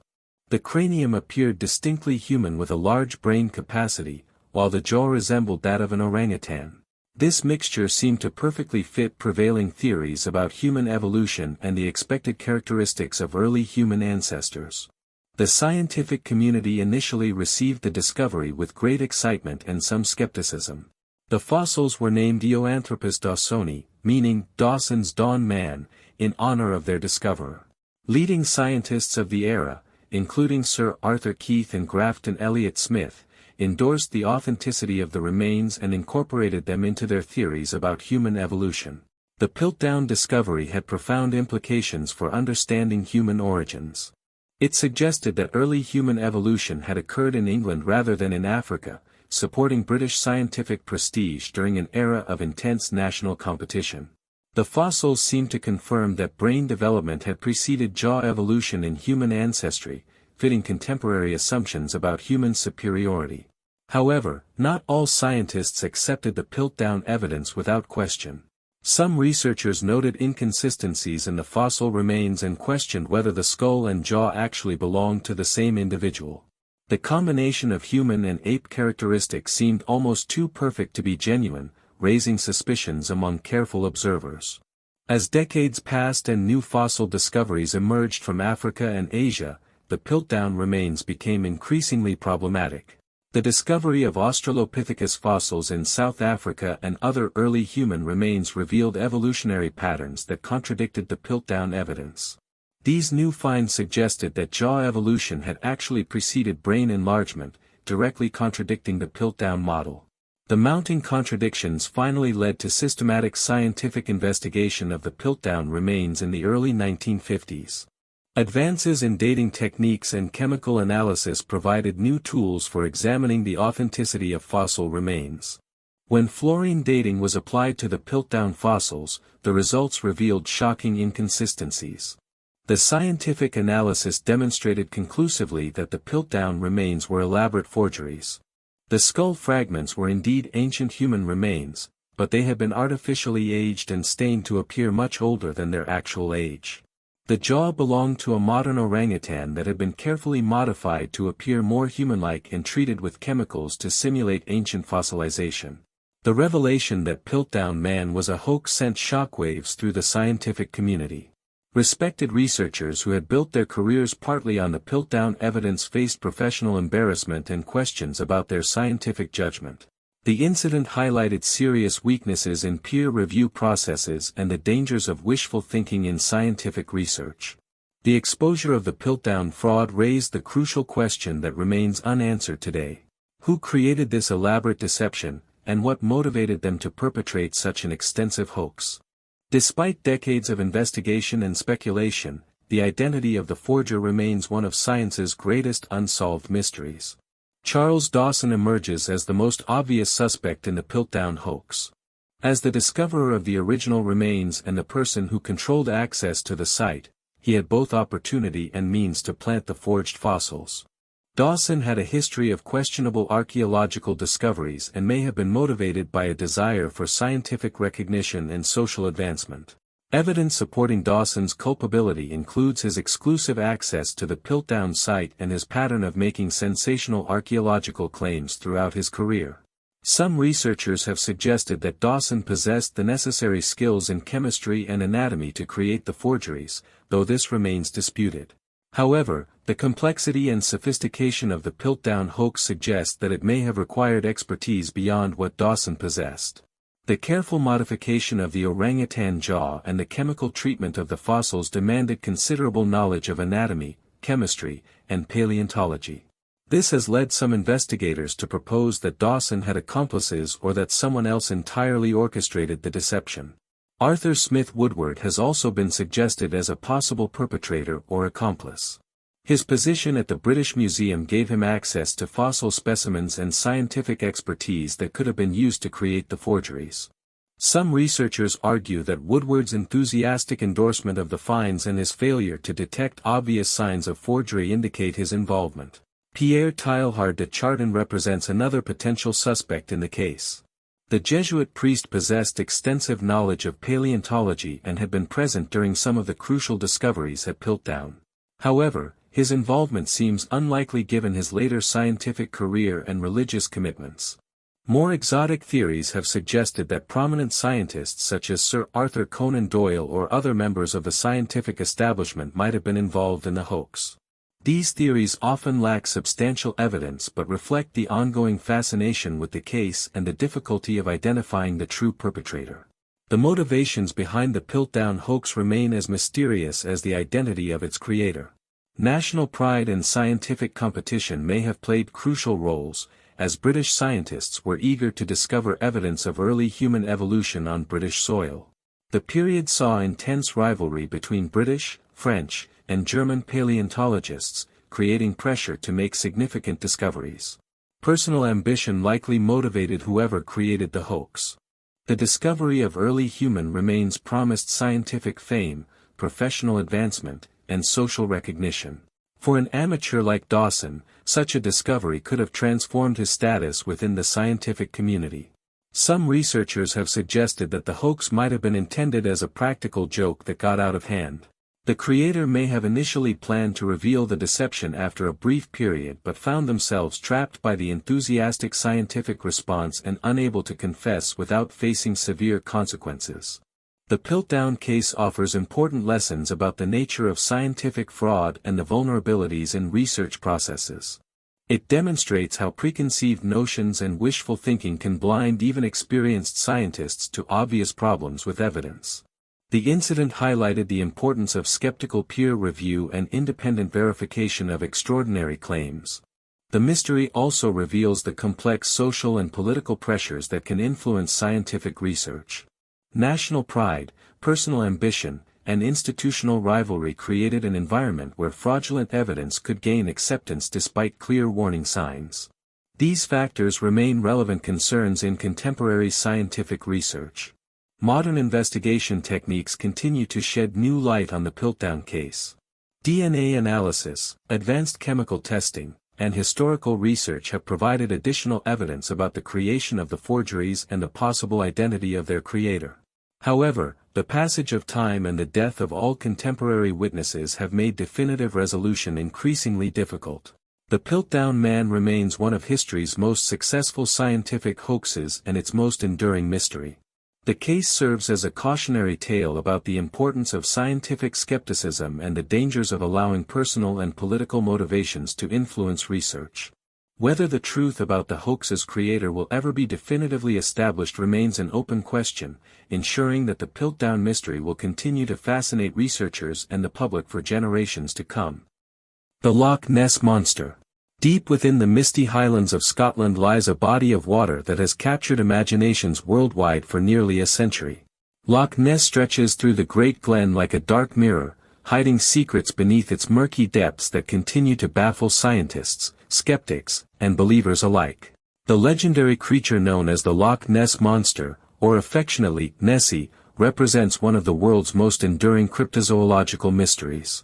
Loch Ness itself is a natural wonder that provides the perfect setting for mystery and legend. This enormous freshwater lake extends approximately 37 kilometers in length and reaches depths of up to 230 meters. The loch contains more water than all the lakes in England and Wales combined, creating a vast underwater realm that remains largely unexplored and mysterious. The dark, peaty waters of Loch Ness severely limit visibility, making underwater observation extremely difficult even with modern equipment. The loch's tremendous depth and complex underwater topography create an environment where large objects or creatures could potentially remain hidden from casual observation. Temperature layers and underwater currents add to the complexity of this aquatic ecosystem. While modern Nessie fever began in the 1930s, legends of strange creatures inhabiting Scottish lochs stretch back centuries. Ancient Celtic folklore speaks of water horses and mysterious beings dwelling in deep waters throughout the Highlands. These stories were passed down through generations, creating a cultural foundation for contemporary monster sightings. The earliest written reference to a creature in Loch Ness appears in the 7th century biography of Saint Columba. According to this account, the saint encountered a water beast in the river Ness and commanded it to retreat, saving a local man from attack. While this story predates modern monster reports by over 1,000 years, scholars debate whether it refers to the same loch or represents a separate tradition. The modern Nessie phenomenon began in earnest during the 1930s when a new road was constructed along the loch's northern shore. The improved access brought more visitors to the previously remote area, leading to increased opportunities for sightings and photography. The first widely publicized modern sighting occurred in 1933 when a couple driving along the new road reported seeing a large creature crossing the water. The 1934 surgeon's photograph became the most famous piece of Nessie evidence and remained so for decades. This image, allegedly taken by London gynecologist Robert Kenneth Wilson, showed what appeared to be a long neck and small head protruding from the loch's surface. The photograph gained international attention and established the classic image of the Loch Ness Monster in popular culture. However, the surgeon's photograph was revealed to be a hoax in the 1990s when participants confessed to staging the image using a toy submarine with an attached neck and head. This revelation highlighted the challenge of evaluating photographic evidence in an era before digital analysis tools and demonstrated how easily the public could be misled by fabricated images. Despite the debunking of famous photographs, sightings of unusual phenomena in Loch Ness continue to be reported regularly. Witnesses describe seeing large humps moving through the water, long necks breaking the surface, and massive disturbances that seem inconsistent with known aquatic life. These reports come from locals and tourists, skeptics and believers, creating a complex body of eyewitness testimony. Modern sighting reports often describe creatures with different characteristics than traditional descriptions suggest. Some witnesses report seeing multiple humps moving in sequence, while others describe single large objects submerging rapidly when approached. The variety of descriptions has led researchers to question whether multiple phenomena might be responsible for Nessie sightings. Scientific expeditions have employed increasingly sophisticated technology to search for evidence of large unknown creatures in Loch Ness. Sonar surveys have mapped the loch's bottom and detected unusual underwater objects that resist easy explanation. Some sonar contacts have shown large moving objects at considerable depths, though their nature remains unclear. Underwater photography and video equipment have captured intriguing but inconclusive images from the loch's depths. Some footage shows large, dark shapes moving through the water, while other images reveal unusual disturbances on the loch's bottom. However, the poor visibility and challenging conditions make definitive identification of objects extremely difficult. Environmental DNA sampling represents one of the most recent scientific approaches to the Nessie mystery. Researchers have collected water samples from throughout Loch Ness and analyzed them for genetic material from all organisms living in the ecosystem. These studies have identified the expected fish, birds, and mammals but have not detected any unknown large vertebrates. The EDNA research has ruled out the presence of large reptiles, such as surviving plesiosaurs, in Loch Ness. However, researchers note that their sampling might miss rare or transient species and that some proposed explanations for Nessie sightings would not necessarily leave detectable genetic traces in the water. Geological and biological factors contribute to the mystery surrounding Loch Ness sightings. The loch's position along the Great Glen Fault creates unique underwater conditions that could generate unusual wave patterns or optical illusions.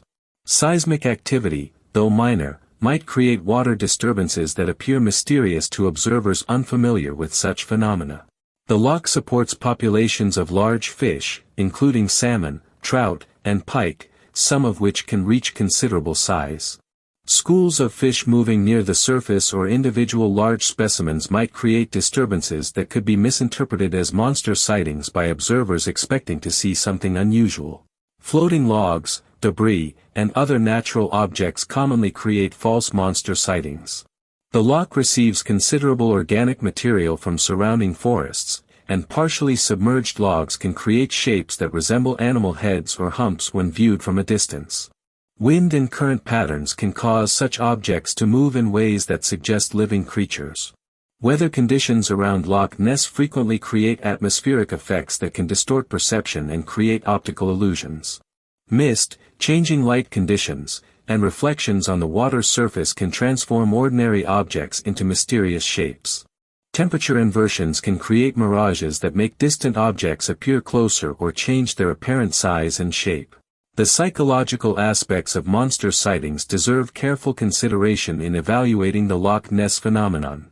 The power of suggestion and expectation can strongly influence perception, causing observers to interpret ordinary events as extraordinary. Visitors to Loch Ness often arrive hoping to see something unusual, creating mental conditions conducive to misidentification.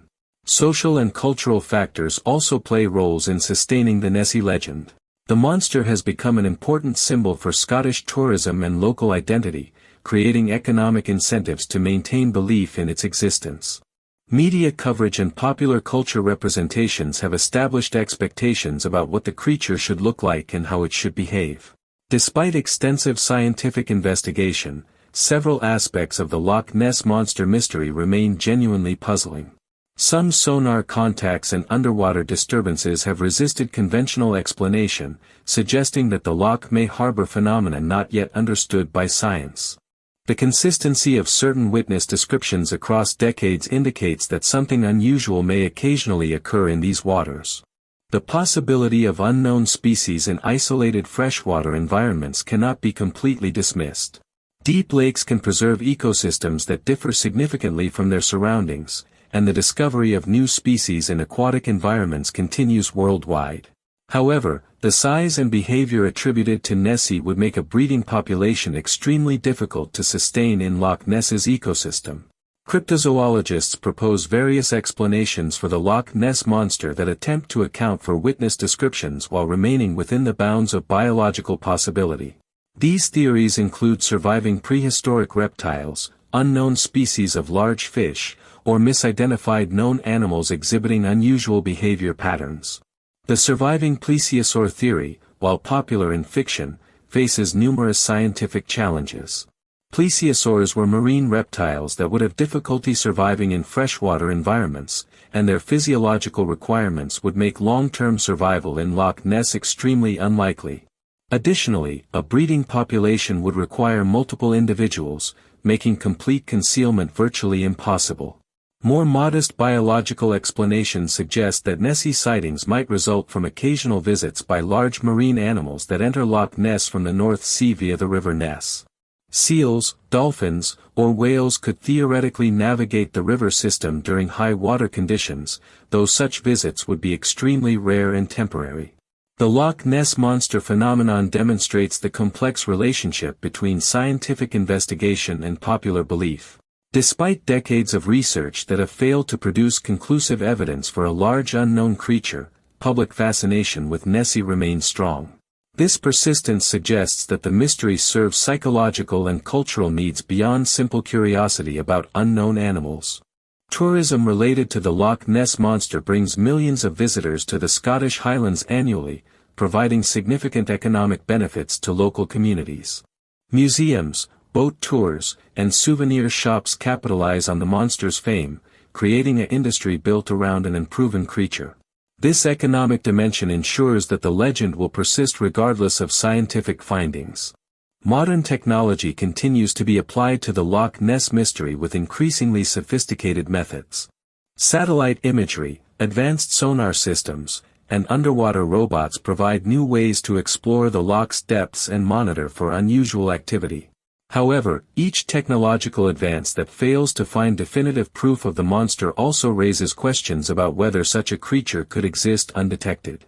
The enduring appeal of the Loch Ness Monster reflects fundamental human fascination with the unknown and the possibility that mysterious creatures might still exist in our modern world. Nessie represents a connection to a more mysterious past and the hope that nature still holds secrets waiting to be discovered. Whether the Loch Ness Monster exists as a real creature, a series of misidentifications, or a cultural phenomenon that has taken on a life of its own, the mystery continues to captivate new generations. The dark waters of Loch Ness keep their secrets well, ensuring that the legend of Nessie will survive regardless of what science may ultimately discover in its depths. Crop circles. Across the countryside of southern England and increasingly throughout the world, mysterious patterns appear overnight in fields of wheat, barley, and other crops. These intricate formations, known as crop circles, have puzzled researchers, farmers, and the public for decades. While some circles have been proven to be human-made hoaxes, others display characteristics that challenge conventional explanations and continue to fuel debate about their true origins. Crop circles typically appear as geometric patterns formed by flattened or bent crop stems arranged in precise designs. The affected plants are not cut or damaged but rather laid down in specific directions to create visible patterns when viewed from above. These formations range from simple circles to incredibly complex designs incorporating mathematical principles, astronomical alignments, and intricate artistic elements. The modern crop circle phenomenon gained widespread attention during the 1970s and 1980s when increasingly elaborate formations began appearing in the English countryside. The county of Wiltshire, with its ancient stone circles and archaeological sites, became a particular hotspot for crop circle activity. The proximity of formations to sacred sites like Stonehenge and Avebury added mystical significance to their appearance. Early crop circles were relatively simple, consisting of single circles or basic geometric shapes. However, as the phenomenon gained public attention, the formations became increasingly sophisticated. Modern crop circles can incorporate dozens of individual elements, complex mathematical ratios, and artistic designs that would challenge professional graphic designers. The complexity of some formations raises questions about how they could be created by human hoaxers working under cover of darkness. Some circles contain thousands of individual design elements arranged with mathematical precision across areas covering several acres. The time required to create such formations, combined with the need for secrecy and the physical challenges of working in crop fields at night, suggests that human creation would be extremely difficult. Scientific analysis of crop circles has revealed several puzzling characteristics that distinguish some formations from obvious hoaxes. In genuine mystery circles, the crop stems are typically bent rather than broken, often at the base nodes where the plant naturally bends. This bending pattern suggests that the plants were subjected to brief, intense heat that softened the stem fibers without killing the plant. Laboratory analysis of plants from crop circles has detected cellular changes consistent with exposure to microwave radiation or other forms of electromagnetic energy. Some samples show elongated growth nodes, altered seed germination rates, and unusual crystalline deposits that are not found in control samples from undisturbed areas of the same fields. Soil samples from within crop circles have revealed magnetic anomalies and the presence of microscopic iron spheres that are not typically found in agricultural soil. These magnetic particles suggest that intense magnetic fields may have been present during formation creation, though the source of such fields remains unexplained. The electromagnetic theory proposes that natural or artificial electromagnetic fields create crop circles through interaction with plant tissues and soil minerals. Proponents suggest that atmospheric electrical phenomena, such as plasma vortices or ball lightning, might generate the energy patterns necessary to flatten crops in precise geometric arrangements. Research into atmospheric plasma has demonstrated that under certain conditions, spinning plasma formations can create organized patterns and emit electromagnetic radiation capable of affecting plant tissues. However, the stability and precision required to create complex crop circle designs would require plasma formations far more stable and controllable than any observed in nature. The microwave radiation theory suggests that focused beams of microwave energy could heat plant stems sufficiently to cause bending without killing the plants. This explanation accounts for the cellular changes observed in crop circle plants and the precision of many formations. However, identifying the source of such focused microwave beams remains problematic. Some researchers have proposed that military or experimental technologies might be responsible for crop circle creation, either intentionally or as unintended side effects of testing electromagnetic weapons or communication systems. While such technologies exist, their use in creating crop circles would require sophisticated equipment and coordination that seems unlikely for random field locations. The Earth energy theory draws on concepts from dowsing and geomancy, proposing that crop circles appear at locations where natural Earth energies are particularly strong. Supporters argue that these energy lines or nodes interact with crop plants in ways that create the formations through unknown natural processes. Geological surveys of crop circle sites have identified some correlations with underground water flows, mineral deposits, and archaeological features. However, these correlations are not consistent enough to support a unified Earth energy explanation, and the proposed mechanisms remain scientifically unverified. Human creation remains the most widely accepted explanation for the majority of crop circles. The confession of Doug Bauer and Dave Chorley in 1991, who claimed responsibility for creating many circles using simple tools like planks and ropes, demonstrated that humans could produce convincing formations under cover of darkness. Subsequent investigations have shown that skilled teams can create elaborate crop circles in relatively short periods using basic equipment. Circle making has evolved into an art form practiced by groups worldwide, with some creators developing sophisticated techniques that can reproduce many of the characteristics found in mystery circles. However, the human creation explanation faces challenges when applied to the most complex formations. Some circles appear overnight in locations under surveillance or in areas where human access would be extremely difficult. The precision and scale of certain formations suggest levels of planning and execution that would be remarkable achievements even for skilled teams. The hoax detection problem represents a significant challenge in crop circle research. As human circle-making techniques have become more sophisticated, distinguishing between genuine mysteries and elaborate hoaxes has become increasingly difficult. Some hoaxers have deliberately incorporated the scientific characteristics found in unexplained circles, making identification of genuine phenomena nearly impossible. Witness accounts of crop circle formation add another dimension to the mystery. Some observers claim to have seen balls of light or other unexplained phenomena in fields shortly before crop circles were discovered. These reports suggest that some formations might be created by natural processes involving light or electromagnetic phenomena. The speed of formation reported by some witnesses challenges human creation theories. Several cases involve circles appearing in fields that were checked and found normal only hours before the formations were discovered. The logistics of creating large, complex designs in such short time frames would require substantial teams and equipment. International occurrence of crop circles has expanded the phenomenon beyond its English origins. Formations have been reported in dozens of countries across 6 continents, suggesting either a worldwide network of hoaxers or natural processes that occur in many different environments. The global spread of the phenomenon complicates efforts to identify consistent causal factors.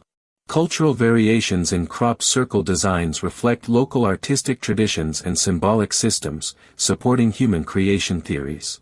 However, some formations appear to incorporate advanced mathematical concepts and astronomical alignments that would require sophisticated knowledge to implement accurately. The tourism and economic impact of crop circles has created complex incentives around the phenomenon. Areas known for circle activity benefit from increased visitor numbers, while farmers often suffer crop damage and trespassing problems. These economic factors influence both the reporting of formations and potentially their creation. Media coverage has shaped public perception of crop circles while potentially influencing their characteristics. As certain design elements gain attention, they tend to appear more frequently in subsequent formations, suggesting human influence in response to public interest and media emphasis. Scientific skepticism toward crop circles has increased as human creation techniques have been demonstrated and famous cases have been debunked. However, some researchers maintain that a core of unexplained cases remains after hoaxes and misidentifications are eliminated. These residual cases continue to challenge conventional explanations. The role of technology in crop circle investigation has evolved significantly since the phenomenon gained prominence. Digital photography, satellite imagery, and computer analysis have improved documentation and analysis capabilities while also making fraud detection more sophisticated. Aerial surveying using drones and aircraft has revealed formations that might otherwise go unnoticed, increasing the apparent frequency of crop circle occurrence. However, improved surveillance has also made covert human creation more difficult, potentially reducing the number of hoaxed formations. Laboratory techniques for analyzing crop and soil samples have become more sensitive and comprehensive, allowing researchers to detect subtle changes that might indicate unusual formation processes. However, these same techniques have also revealed how natural environmental factors can create many of the anomalies previously attributed to mysterious causes. The mathematical complexity of some crop circles has attracted attention from researchers studying sacred geometry, fractals, and other advanced mathematical concepts. Some formations incorporate precise ratios, geometric relationships, and numerical sequences that demonstrate sophisticated mathematical understanding. However, the mathematical complexity argument faces the challenge that such knowledge is widely available through educational institutions and online resources.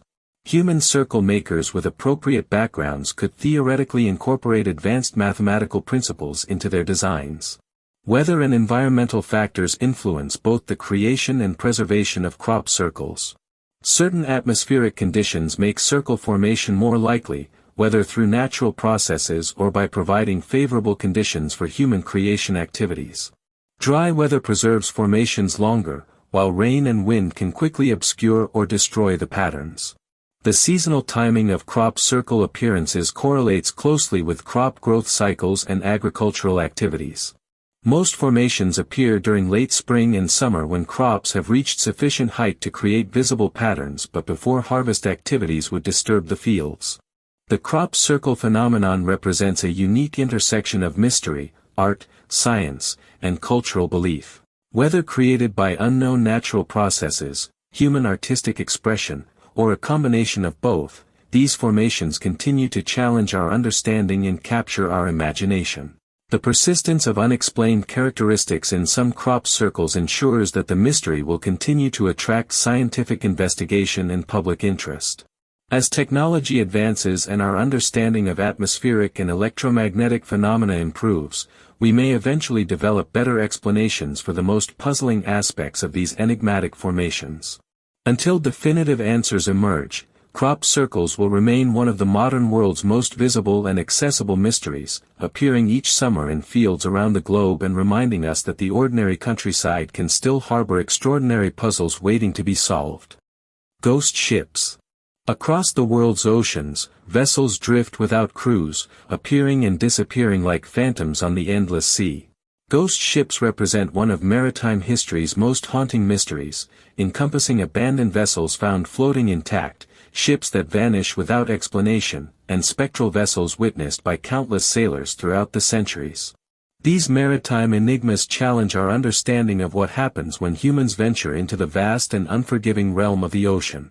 The phenomenon of ghost ships takes many forms, each presenting unique puzzles that have captivated maritime investigators and storytellers for generations. Some ghost ships are physical vessels discovered drifting unmanned, their crews vanished under mysterious circumstances. Others are ships that disappear completely, leaving no trace despite extensive search efforts. The most enigmatic are the spectral vessels, phantom ships witnessed by reliable observers but which seem to exist outside the normal laws of physics. The Mary Celeste remains the most famous case of a discovered ghost ship.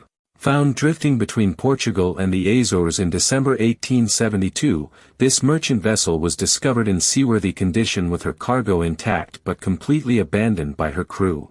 The ship's papers were missing, and one lifeboat was gone, but no evidence of violence, piracy, or natural disaster could explain why 10 people would abandon a perfectly functional vessel in the middle of the ocean.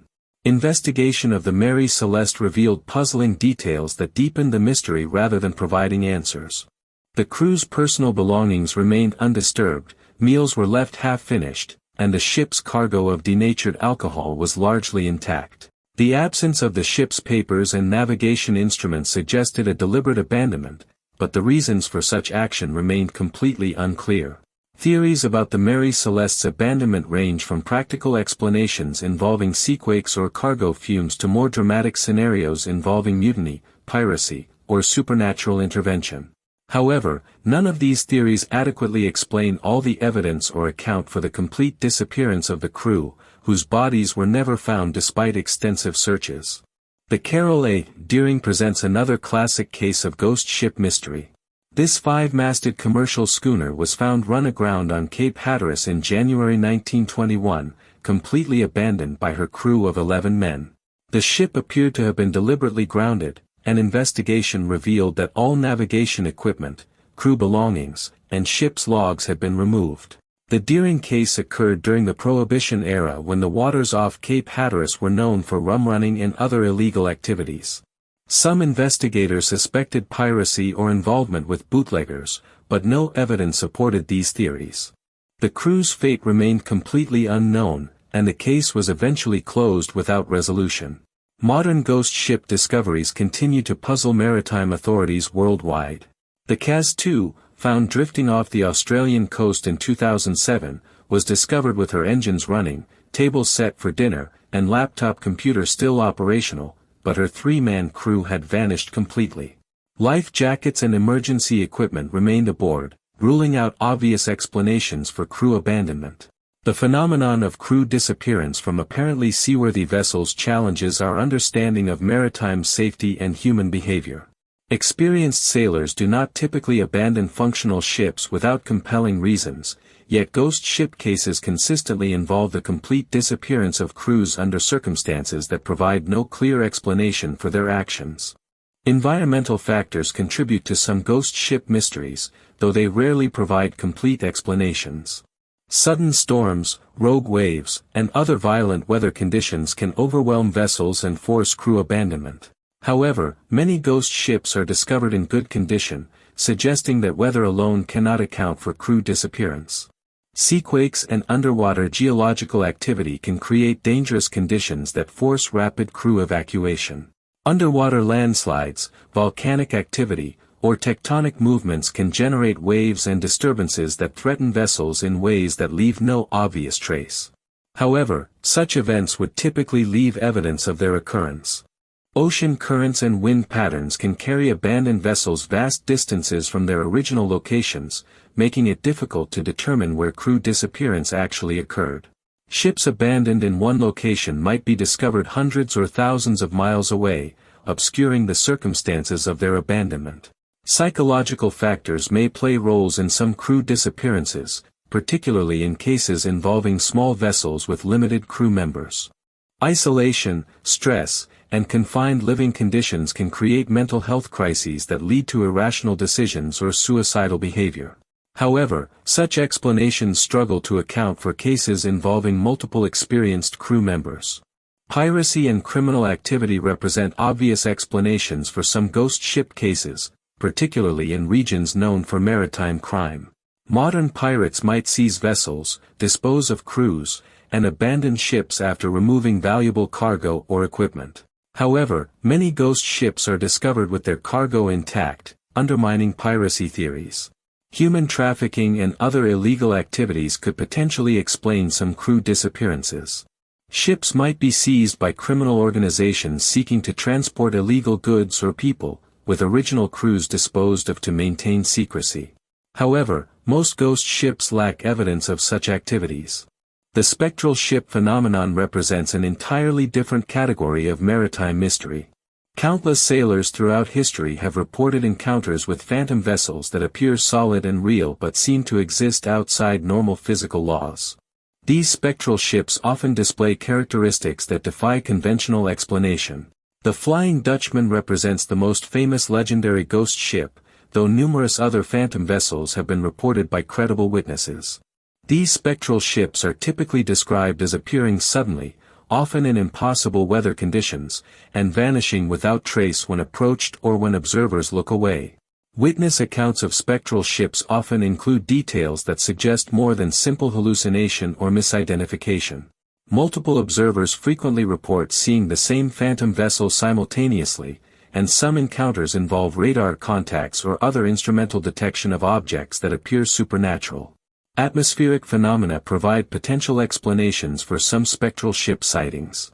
Mirages, caused by temperature inversions and light refraction, can create images of distant ships that appear to float above the water or exist in impossible locations. These optical illusions can be remarkably convincing and persistent under the right conditions. Fata Morgana, a complex form of mirage, can create images that appear three-dimensional and detailed enough to be mistaken for real vessels. These phenomena can show ships that are actually beyond the horizon or create multiple distorted images of the same vessel, explaining some reports of phantom fleets or impossible ship appearances. However, atmospheric explanations struggle to account for spectral ship reports that include movement patterns, detailed features, or behaviors that seem inconsistent with simple optical illusions. Some witnesses describe phantom vessels that respond to signals or appear to interact with their environment in ways that mirages cannot explain. The psychological impact of isolation and stress at sea has been well documented throughout maritime history. Hallucinations and perceptual distortions can occur during extended periods at sea, particularly under conditions of sleep deprivation, dehydration, or extreme weather. These factors could explain some spectral ship encounters as products of compromised mental states. Cultural and folklore traditions heavily influence how mariners interpret unusual sightings at sea. The rich tradition of maritime ghost stories and superstitions creates expectations that can shape perception and encourage supernatural interpretations of natural phenomena. However, this cultural influence does not fully explain reports from skeptical or scientifically minded observers. Modern technology has transformed the investigation of ghost ship phenomena while also creating new categories of mystery. Satellite tracking and automatic identification systems make it more difficult for vessels to simply vanish, yet ships continue to disappear under circumstances that resist explanation. The MV Joyita case from 1955 demonstrates how modern ghost ships can be even more puzzling than historical cases. This passenger vessel partially sank in the Pacific Ocean, but when found 5 weeks later, none of the 25 passengers and crew were aboard or ever found. The ship's logbooks and cargo manifest were missing, and the circumstances of abandonment remained completely unexplained. Radar and sonar systems occasionally detect vessels that appear and disappear without explanation, creating electronic ghost ship encounters. These instrumental sightings suggest that some phantom vessel reports might involve real objects that exist briefly before vanishing through unknown means. Underwater exploration has revealed vast ship graveyards on the ocean floor, demonstrating how the sea can swallow vessels completely. However, many ships that become ghost ship mysteries are never found even as wrecks, suggesting that some vessels may be destroyed so completely that no trace remains. The Bermuda Triangle and other regions associated with anomalous phenomena have produced numerous ghost ship reports, though scientific investigation has failed to identify any unique characteristics that would explain higher rates of mysterious disappearances. Most alleged Bermuda Triangle ghost ships can be explained through conventional maritime hazards. Climate change and shifting ocean conditions may influence modern ghost ship phenomena by creating new navigation hazards and altering traditional shipping routes. Rising sea levels, changing storm patterns, and melting ice caps create novel maritime challenges that could contribute to vessel disappearances. International maritime law and rescue coordination have improved dramatically since historical ghost ship cases, making crew disappearance more difficult and search efforts more effective. However, the vast size of the world's oceans and the limitations of search and rescue resources mean that some vessels can still vanish without trace. The economic impact of ghost ship mysteries extends beyond the immediate loss of vessels and crews. Maritime insurance companies must assess risks based on incomplete understanding of why some ships disappear, while shipping companies implement safety procedures designed to prevent mysterious losses. Technological solutions including emergency beacons, satellite communication, and automated distress systems have reduced some types of maritime mysteries while creating new categories of unexplained phenomena. Ships can now send detailed information about their status right up until the moment of disappearance, making their loss even more puzzling. Ghost ships continue to appear in modern maritime reports, ensuring that this ancient mystery remains relevant in contemporary times. Whether explained by natural phenomena, human agency, or unknown factors, these maritime enigmas serve as reminders of the ocean's power to conceal secrets and the enduring mystery of what lies beneath the waves. The investigation of ghost ship phenomena requires interdisciplinary approaches combining maritime history, oceanography, psychology, and atmospheric science. As our technological capabilities improve and our understanding of ocean processes deepens, we may eventually solve some of these maritime mysteries while discovering new categories of unexplained phenomena on the endless sea. Unexplained disappearances at sea. The ocean covers more than 70% of our planet's surface, creating a vast and largely unexplored realm where countless vessels and aircraft have vanished without explanation. These unexplained disappearances at sea represent one of humanity's most persistent and troubling mysteries, challenging our understanding of navigation, safety, and the fundamental forces that govern maritime travel. From massive cargo ships to military aircraft, the sea continues to claim victims in ways that defy conventional explanation.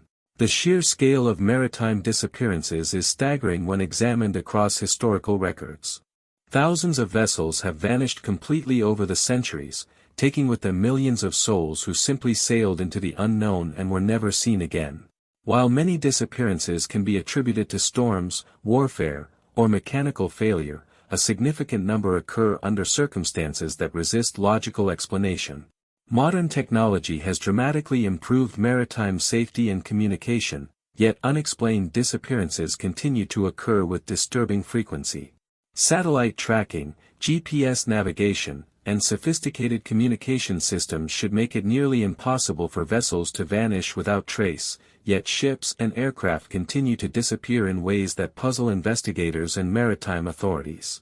Flight MH370 represents perhaps the most famous modern example of unexplained disappearance over ocean waters. This Malaysian Airlines Boeing 777 vanished in March 2014 while flying over the Indian Ocean with 239 people aboard. Despite the largest and most expensive search effort in aviation history, only scattered debris pieces have been recovered, and the aircraft's final location and the circumstances of its disappearance remain unknown. The MH370 case demonstrates how even the most advanced modern aircraft can disappear completely over the ocean. The flight's transponder was deliberately turned off, and radar tracking was lost as the aircraft deviated from its planned route. Satellite data suggests the plane flew for several hours after losing contact, but its final destination and the reasons for its course change remain mysterious. The SS Warada disappeared in July 1909 while traveling from Durban to Cape Town with 211 passengers and crew aboard. This passenger steamship, sometimes called Australia's Titanic, vanished completely despite extensive search efforts that continued for years. No distress signal was ever received, and no wreckage was ever definitively identified, making it one of the most perplexing maritime disappearances in history. The Warada case occurred before modern communication technology, but the ship was traveling a well-established route in relatively calm waters.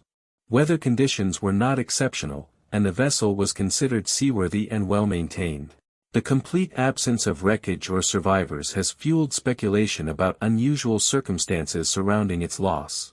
The MV Stellar Dawn vanished in the North Atlantic in 1955 while carrying a cargo of lumber from Canada to the United Kingdom. The ship sent routine radio messages until suddenly going silent without any distress signal. Despite extensive searches by multiple nations, no trace of the vessel or its crew of 39 was ever found. The disappearance occurred in well-traveled shipping lanes under good weather conditions. Modern cargo ship disappearances continue to puzzle maritime authorities despite advances in safety equipment and communication technology. The MV Derbyshire, lost in 1980, was initially attributed to severe weather, but subsequent investigation revealed structural failures that raised questions about the safety of similar vessels. However, many other cargo ships have vanished under circumstances where structural failure seems unlikely. Aircraft disappearances over ocean waters present unique challenges for investigators due to the vast search areas involved and the difficulty of recovering evidence from deep water.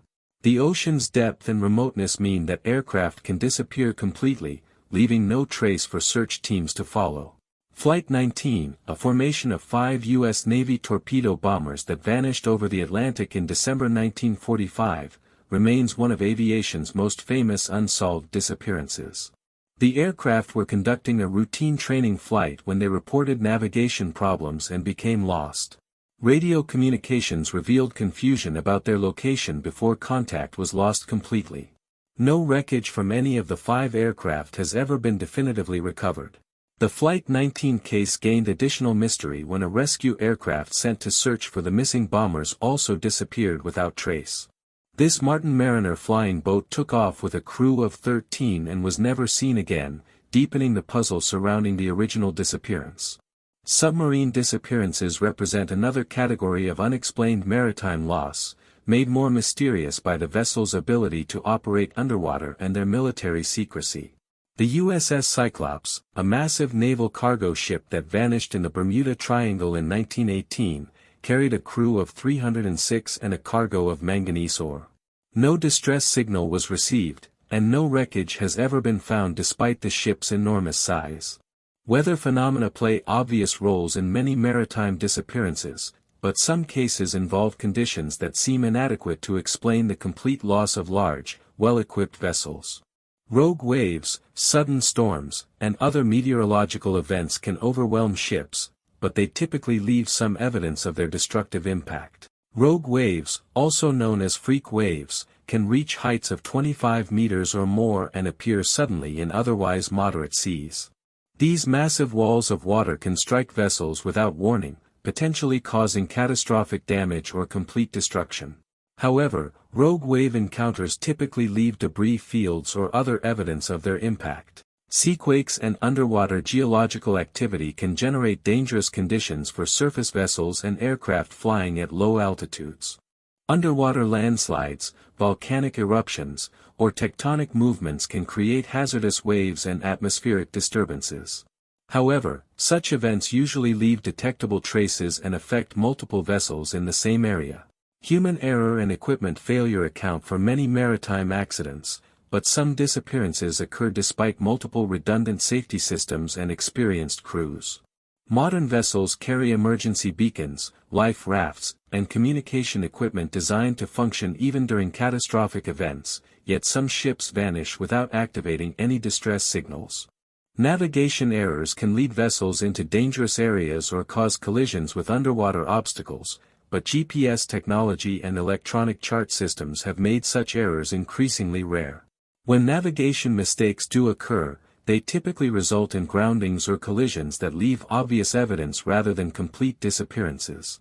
Mechanical failures can disable vessels and leave them vulnerable to weather and ocean conditions, but modern ships carry multiple backup systems and emergency equipment. Even total power failure should not prevent crews from launching lifeboats or activating emergency beacons, yet some vessels vanish without any distress signals. Piracy and criminal activity provide explanations for some maritime disappearances, particularly in regions known for maritime crime. Modern pirates may seize vessels, dispose of crews, and either sell ships or sink them to eliminate evidence.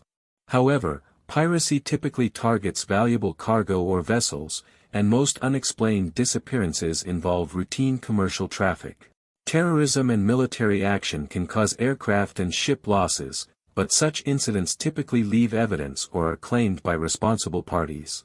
State-sponsored attacks or covert military operations might explain some disappearances, but the secrecy surrounding such activities makes investigation extremely difficult. The Bermuda Triangle has been associated with numerous unexplained disappearances, though scientific investigation has found no evidence of unusual phenomena in this region. Statistical analysis shows that the rate of disappearances in the Bermuda Triangle is not significantly higher than other heavily traveled ocean areas when adjusted for traffic volume. Methane gas emissions from underwater deposits have been proposed as explanations for some maritime disappearances. Large methane releases could theoretically reduce water density enough to cause ships to sink rapidly, while methane clouds could affect aircraft engines. However, such events would be extremely rare and would typically leave detectable traces. Magnetic anomalies and compass variations occur naturally in many ocean areas and could contribute to navigation errors that lead to disappearances. However, modern vessels rely primarily on GPS navigation systems that are not affected by magnetic interference, making this explanation less relevant for contemporary cases. Underwater currents and thermal layers can affect both surface vessels and submerged objects in ways that might contribute to disappearances. Strong currents can carry wreckage far from accident sites, making recovery efforts more difficult. However, current patterns are generally well understood and predictable. Search and rescue limitations play significant roles in the mystery surrounding maritime disappearances. The vastness of ocean search areas means that even large-scale rescue efforts may miss aircraft or ship wreckage. Deep ocean areas present particular challenges, as wreckage may sink to depths beyond the reach of conventional recovery equipment. International coordination of search efforts can be complicated by political boundaries, resource limitations, and communication challenges. Delays in initiating search operations or gaps in coverage can allow crucial evidence to drift away or sink beyond recovery. Technological advances continue to improve maritime safety and search capabilities, but the ocean's immensity ensures that some vessels will continue to disappear. Automatic identification systems, emergency beacons, and satellite monitoring provide better tracking of vessels, but equipment failures or deliberate disabling can still result in complete loss of contact. Autonomous underwater vehicles and deep-sea exploration technology offer new possibilities for locating missing vessels and solving historical disappearances. However, the cost and technical challenges of deep ocean search operations limit their application to only the most significant cases. Climate change and shifting ocean conditions may be creating new hazards for maritime travel. Rising sea levels, changing storm patterns, and altered current systems could contribute to unexpected disappearances. However, these environmental changes develop gradually and are unlikely to explain sudden vanishing incidents. The psychological impact of unexplained maritime disappearances extends beyond the immediate families and communities affected by such losses. These mysteries challenge our sense of technological mastery over the natural world and remind us of the ocean's continued power to conceal its secrets. Insurance and economic implications of unexplained disappearances affect shipping companies, airlines, and the broader maritime industry. Insurers must assess risks based on incomplete understanding of why some vessels disappear, while operators implement costly safety measures designed to prevent mysterious losses. Historical analysis of maritime disappearances reveals patterns that may provide insights into their causes, though many historical cases lack sufficient documentation for thorough investigation. Improvements in record-keeping and communication technology have made modern disappearances more thoroughly documented while also making them more puzzling.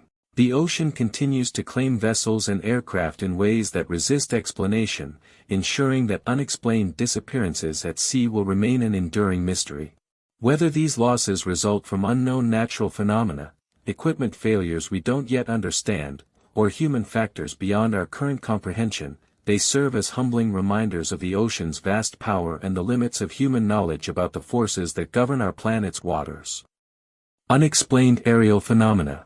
Above our heads, in the vast expanse of Earth's atmosphere, strange objects and lights have been witnessed by countless observers throughout human history. These unexplained aerial phenomena, previously known as unidentified flying objects or UFOs, represent one of the most controversial and enduring mysteries of our time. Despite decades of investigation, ridicule, and debate, these sightings continue to challenge our understanding of what flies through our skies and whether we are truly alone in the universe.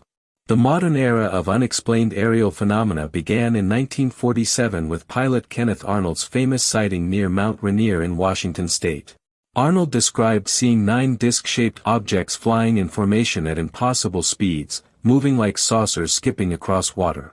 His report to aviation authorities sparked a media frenzy and introduced the term, flying saucer, into popular vocabulary. Arnold's sighting was significant not only for its detailed description but also for the credibility of the witness. As an experienced pilot familiar with aircraft performance and atmospheric conditions, Arnold could distinguish between conventional aircraft and the unusual objects he observed. His testimony established a pattern of credible witnesses reporting phenomena that seemed to exceed known technological capabilities. The Roswell incident of 1947 has become perhaps the most famous case in unexplained aerial phenomena history, though its details remain highly disputed. Military personnel reportedly recovered debris from a crashed object near Roswell, New Mexico, initially describing it as a flying disc, before quickly changing the explanation to a weather balloon. Decades later, witnesses came forward claiming the wreckage was extraterrestrial in origin and that alien bodies were recovered.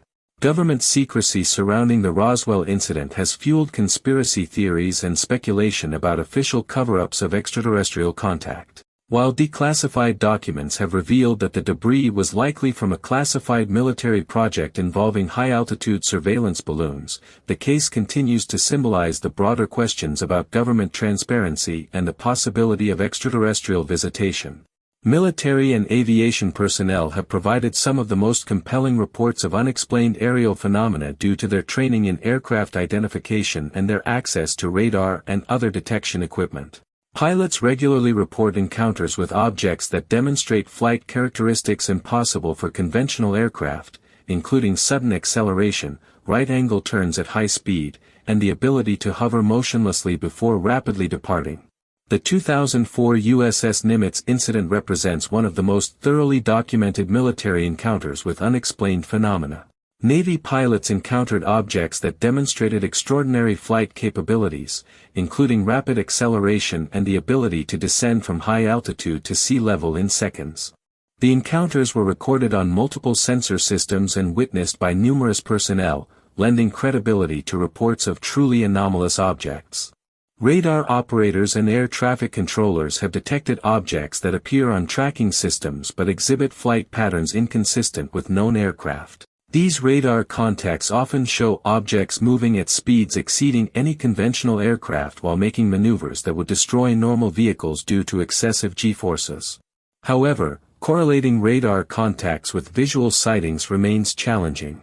Commercial airline pilots frequently report unusual aerial phenomena but are often reluctant to file official reports due to concerns about career implications. The aviation industry has historically discouraged pilots from discussing such encounters, creating an environment where many sightings go unreported or are dismissed without investigation.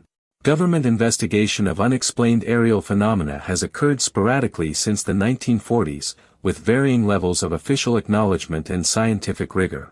Project Blue Book, the U.S. Air Force's longest-running investigation program, examined over 12,000 reports between 1952 and 1969, concluding that most sightings had conventional explanations but acknowledging that approximately 700 cases remained unexplained. Recent government acknowledgement of unexplained aerial phenomena has marked a significant shift in official attitudes toward these reports. The U.S. military has released videos showing encounters with objects demonstrating anomalous flight characteristics, and government agencies have established formal programs to investigate such phenomena as potential national security concerns.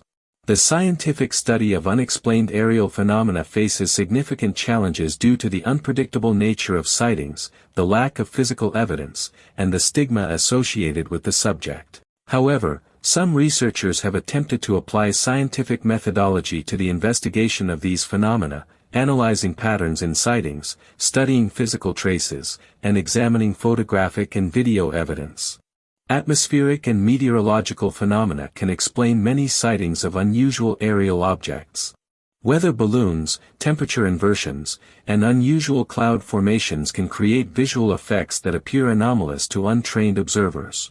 Ball lightning and other electrical phenomena may account for some reports of glowing objects with erratic flight patterns. Aircraft and space technology can also explain some unexplained sightings. Military aircraft, experimental vehicles, and satellite deployments often involve classified activities that are not immediately recognizable to civilian observers.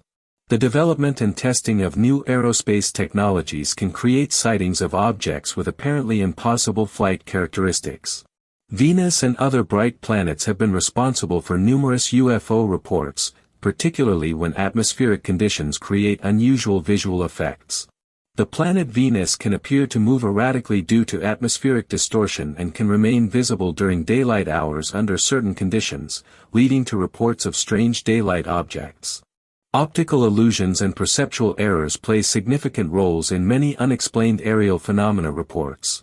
The human visual system can be deceived by various factors, including autokinesis, the apparent movement of stationary lights, pareidolia, seeing patterns where none exist, and memory reconstruction that alters the details of observed events. However, some cases resist conventional explanation even after thorough investigation by qualified researchers. These cases often involve multiple independent witnesses, instrumental detection, and physical evidence that suggests the presence of unknown phenomena. The percentage of truly unexplained cases remains small but significant enough to warrant continued scientific attention.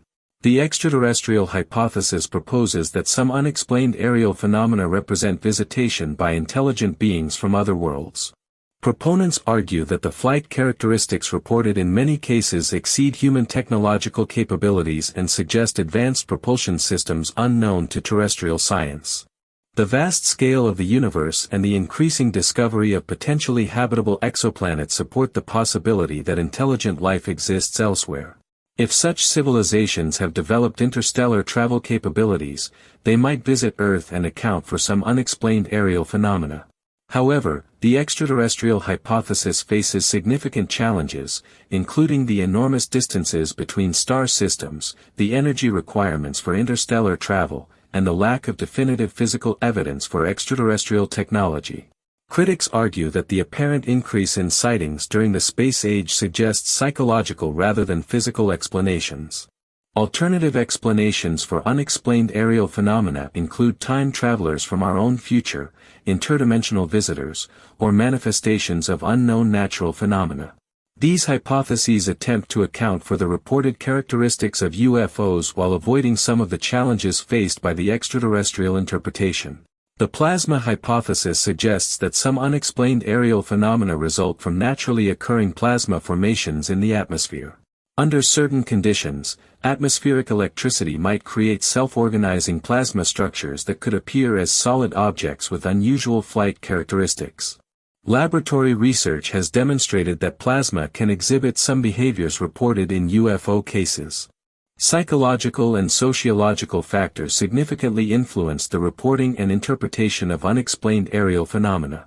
Cultural expectations, media influence, and social contagion can shape how people perceive and describe unusual sightings. The UFO phenomenon has become deeply embedded in popular culture, potentially influencing witness testimony and public perception.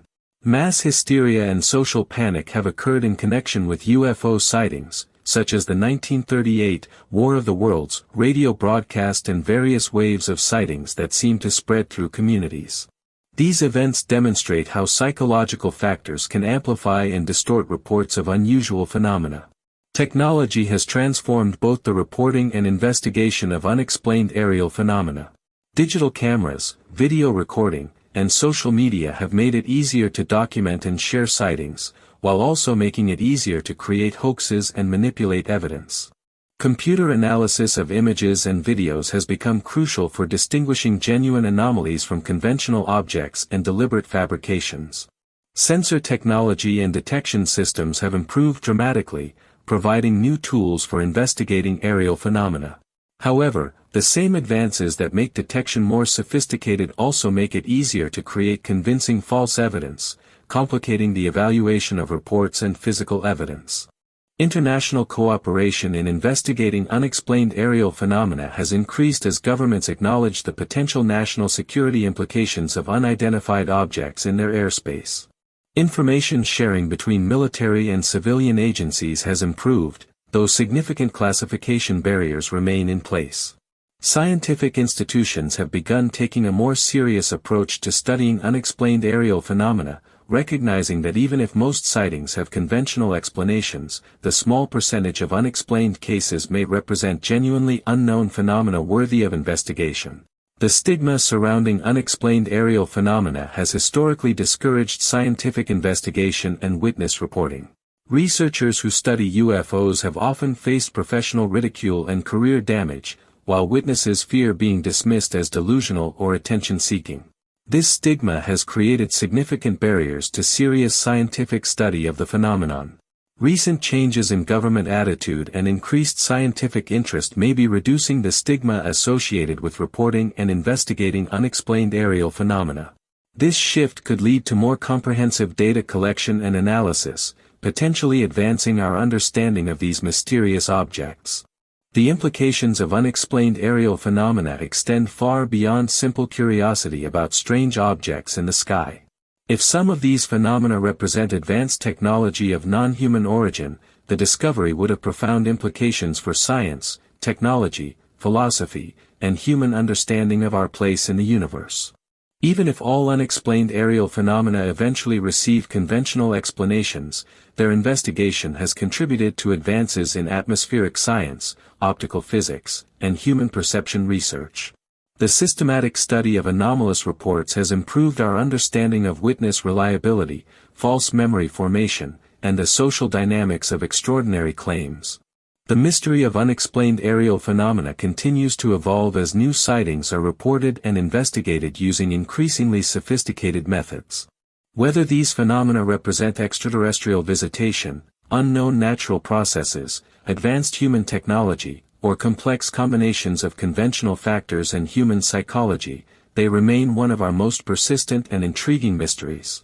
The ongoing investigation of unexplained aerial phenomena serves as a reminder that our skies may hold secrets yet to be discovered and that maintaining scientific curiosity about anomalous observations is essential for advancing human knowledge.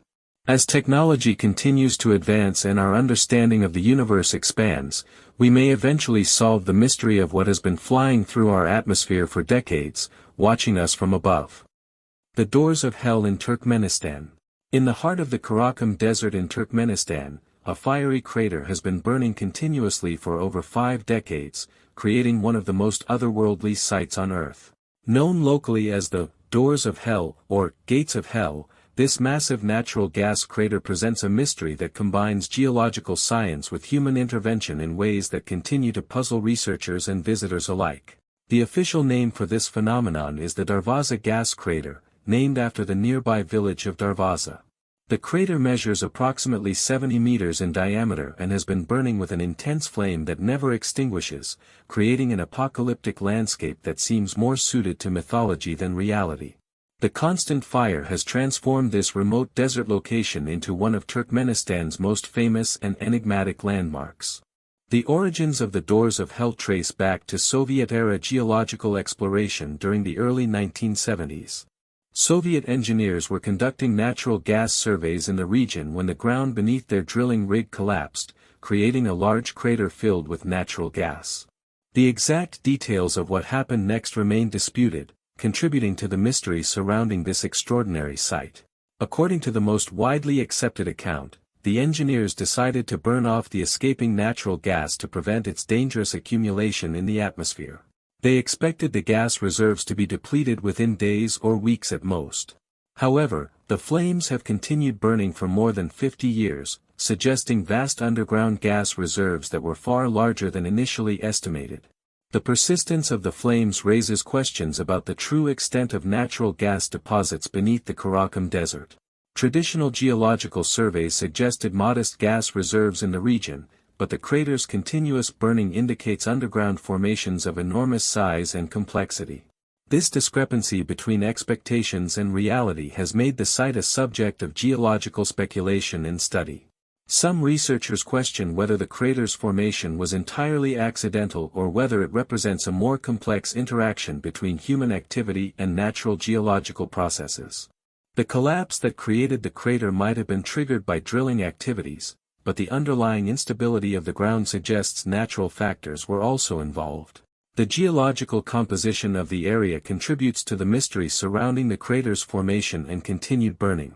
The Karakum Desert sits atop significant natural gas reserves, but the specific geological conditions that allow for such sustained gas emission remain poorly understood. The region's underground structure appears more complex than initially recognized by Soviet geologists.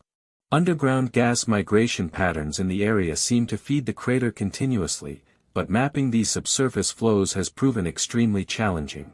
The intense heat and dangerous conditions around the crater make detailed geological investigation difficult, leaving many questions about the underground gas dynamics unanswered. The environmental impact of the continuously burning crater extends beyond the immediate vicinity. The flames consume vast quantities of natural gas that could theoretically supply energy needs for entire communities. Environmental scientists estimate that millions of cubic meters of natural gas have been burned over the decades, representing significant waste of natural resources. Air quality concerns arise from the continuous combustion, though the remote desert location limits human exposure to the emissions. The burning gas produces carbon dioxide and other combustion products, but the environmental impact remains difficult to assess due to the isolated location and limited monitoring capabilities. The extreme conditions around the crater create unique environmental effects that researchers are only beginning to understand. Temperatures near the crater rim can reach dangerous levels, and the intense heat affects local weather patterns in ways that have not been thoroughly studied. Wildlife in the surrounding area has adapted to the presence of the constantly burning crater in ways that surprise biologists. Some species seem attracted to the warmth during cold desert nights, while others avoid the area entirely. The long-term ecological effects of this artificial fire source remain largely unknown. Tourism to the Doors of Hell has grown significantly in recent years, despite the site's remote location and challenging access conditions. Visitors must travel across difficult desert terrain to reach the crater, and the journey requires careful planning and appropriate equipment due to the harsh environment. The visual impact of the crater is most dramatic at night when the flames create an otherworldly glow against the dark desert sky. Photographers and adventurous tourists are drawn to capture this unique spectacle, though the intense heat and dangerous gases make close approach extremely hazardous. Cultural significance has developed around the crater among local populations and international visitors. The name, Doors of Hell, reflects the awe and fear that this perpetual fire inspires in those who witness it. Some religious groups have interpreted the site through spiritual or apocalyptic lenses. The crater has appeared in numerous documentaries and travel programs, bringing international attention to Turkmenistan and highlighting the country's unique geological features. This media coverage has contributed to the site's mystique while also raising questions about its long-term preservation and management. Government attitudes toward the crater have varied over the years, reflecting changing priorities regarding tourism, environmental protection, and economic development. The site represents both a potential tourist attraction and an environmental concern that requires careful management. Recent discussions about extinguishing the flames have emerged as authorities consider the economic and environmental implications of allowing the burning to continue indefinitely. However, attempts to extinguish such a large gas fire would require sophisticated engineering techniques and significant financial investment. Scientific study of the crater faces numerous practical challenges due to the extreme conditions and remote location. Researchers must use specialized equipment capable of functioning in high-temperature environments, and safety concerns limit the duration and scope of field investigations. Temperature measurements around the crater have revealed extreme heat levels that affect both equipment and human researchers. The combination of intense radiant heat and toxic gas emissions creates hazardous conditions that require extensive safety precautions for any scientific work. Geological sampling in the area provides insights into the subsurface structure and gas composition, but the hostile environment limits the extent of detailed investigation.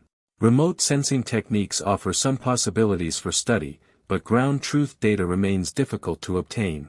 The economic implications of the burning crater extend beyond tourism to questions about resource utilization and environmental policy.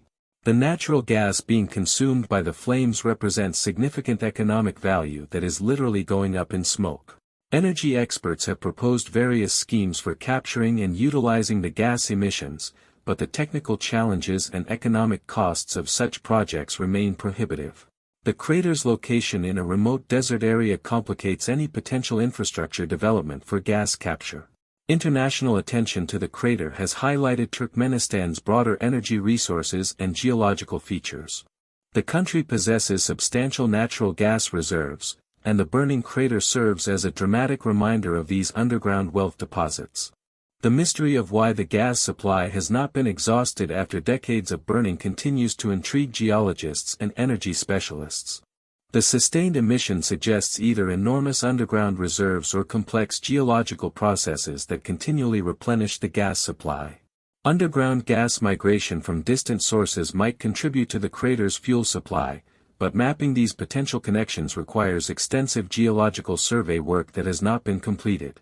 The interconnected nature of subsurface gas formations could explain the seemingly inexhaustible fuel source. The possibility of multiple gas sources feeding the crater adds complexity to any attempts to understand or control the phenomenon. Different gas sources might have varying compositions and flow rates, creating a dynamic system that resists simple analysis or intervention. Future research on the doors of hell will likely focus on understanding the underlying geological processes and assessing long-term environmental impacts. Advanced remote sensing technologies and specialized scientific equipment may eventually provide better insights into this unique phenomenon. Climate change considerations add urgency to questions about the crater's environmental impact and the potential benefits of extinguishing the flames. The continuous emission of greenhouse gases from the burning crater contributes to atmospheric carbon levels, though the magnitude of this contribution remains unclear. The doors of hell in Turkmenistan represent a unique intersection of human activity and natural geological processes that continue to defy complete understanding. Whether viewed as an environmental disaster, a geological curiosity, or a tourist attraction, this burning crater serves as a reminder of the complex and sometimes unpredictable consequences of human interaction with natural systems. The perpetual flames continue to burn in the desert, creating a modern mystery that combines scientific questions with practical concerns about resource management and environmental protection. As researchers work to understand the geological processes behind this phenomenon, the doors of hell remain one of Earth's most dramatic and enduring enigmas. Rennes-le-Château. In the rolling hills of southern France, a small village holds secrets that have captivated treasure hunters, historians, and conspiracy theorists for over a century. Rennes-le-Château, with its population of fewer than 100 residents, became the center of one of Europe's most enduring mysteries when its parish priest discovered something that transformed him from a poor clergyman into a wealthy man whose source of riches remains unexplained to this day. The mystery begins with Father Bérenger Saunière, who arrived in Rennes-le-Château in 1885 to serve as the village priest. Saunière inherited a crumbling church dedicated to Mary Magdalene, built on the ruins of a Visigothic structure that dated back to the 6th century. The church and its surroundings held layers of history spanning nearly 15 centuries, creating a perfect setting for hidden treasures and ancient secrets. Saunière's transformation from poverty to wealth occurred gradually but became undeniably apparent by the 1890s. Despite earning a modest priest's salary of approximately 75 francs per year, he began undertaking extensive renovations to the church and constructing elaborate buildings and gardens on his property. The scale of his expenditure suggested an income far exceeding what his religious position could provide. The source of Saunière's wealth has never been definitively established, creating the foundation for countless theories and speculation. Church records and local documents provide no clear explanation for his sudden affluence, and Saunière himself maintained strict secrecy about his financial affairs throughout his life and beyond his death in 1917. During renovations of the church in 1891, Saunière allegedly discovered something hidden within a pillar supporting the altar.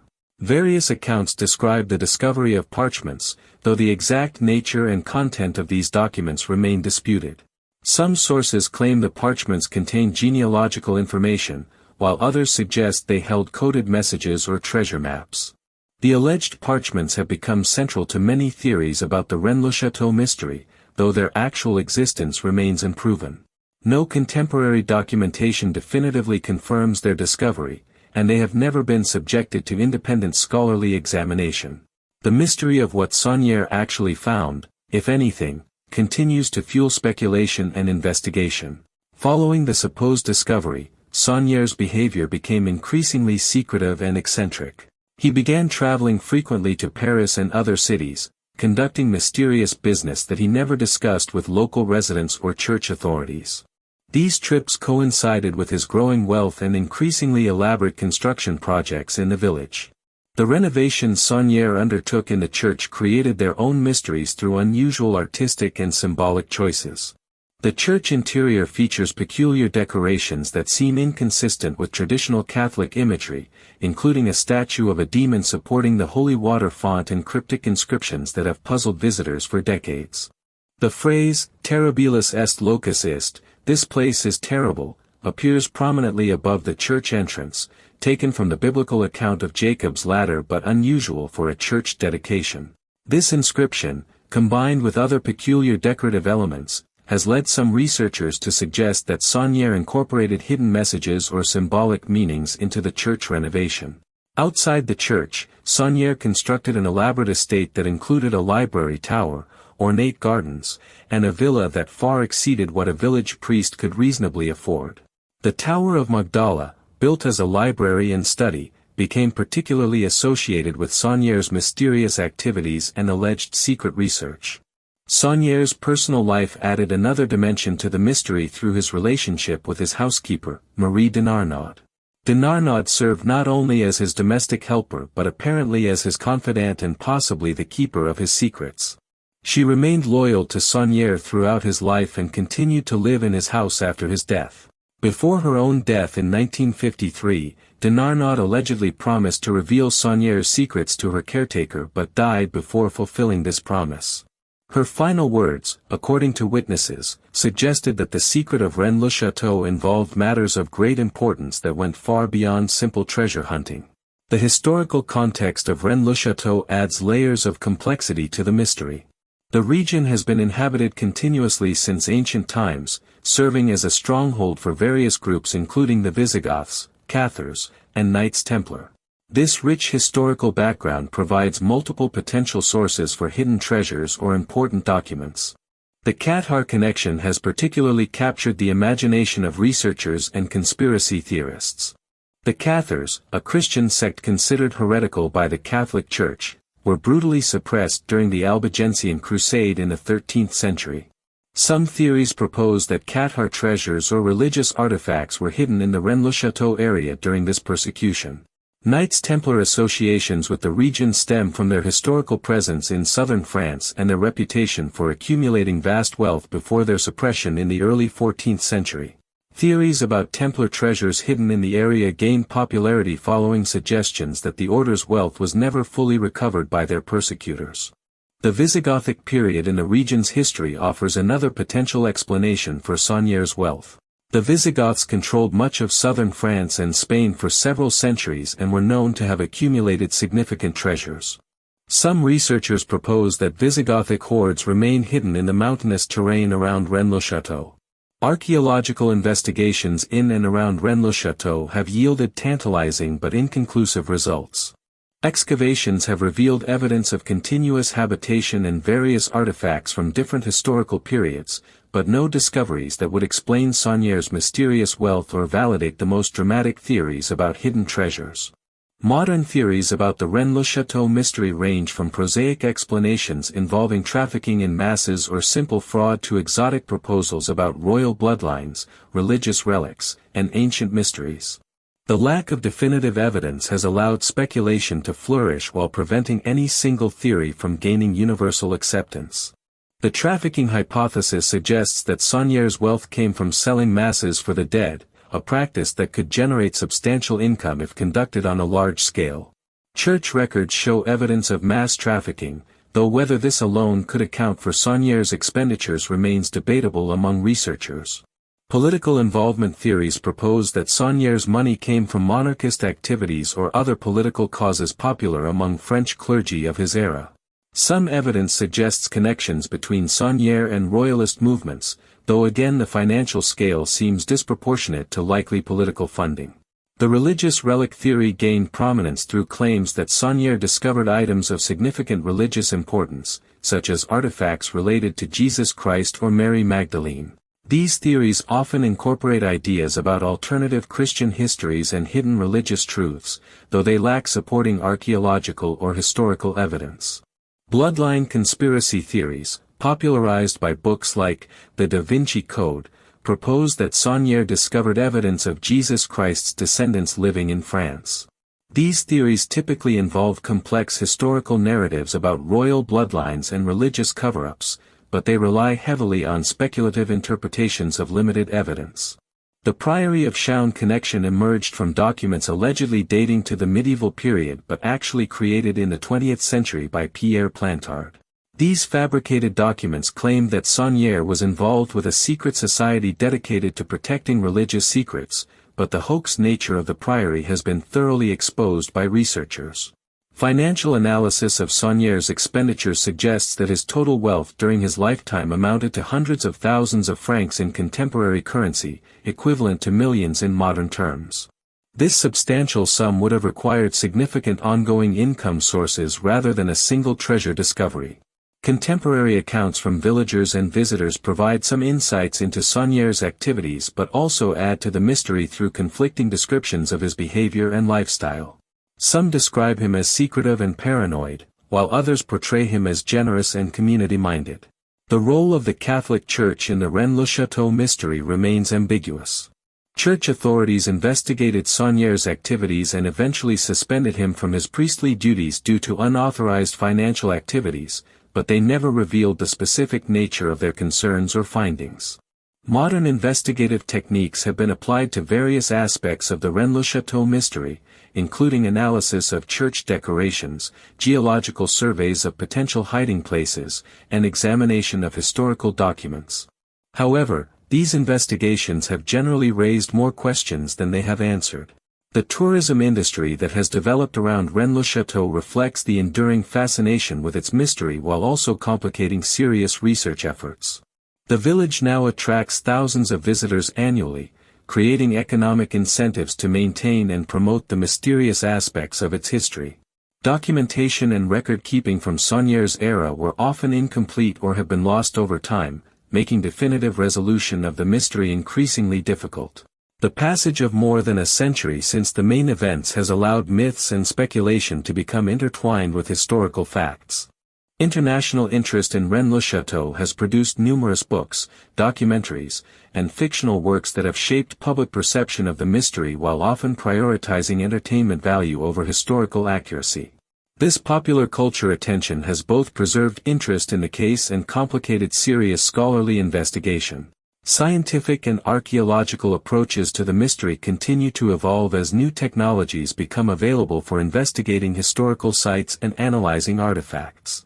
Ground-penetrating radar, advanced dating techniques, and digital analysis of historical documents offer possibilities for new discoveries. The psychological appeal of the Rennes-le-Château mystery taps into fundamental human desires for hidden knowledge, lost treasures, and secrets that challenge official histories. This appeal ensures continued interest in the case regardless of whether definitive answers are ever found. Local perspectives on the mystery often differ from those of outside researchers and tourists. Long-time residents of the area may possess family traditions and informal knowledge about the events that are not reflected in official historical records. The Rennes-le-Château mystery endures as one of France's most compelling unexplained puzzles, combining elements of treasure hunting, religious intrigue, and historical speculation. Whether Saunier's wealth came from mundane sources that have been lost to history or from discoveries that remain hidden, his story continues to captivate those who seek to understand the secrets that may still lie buried in the hills of southern France.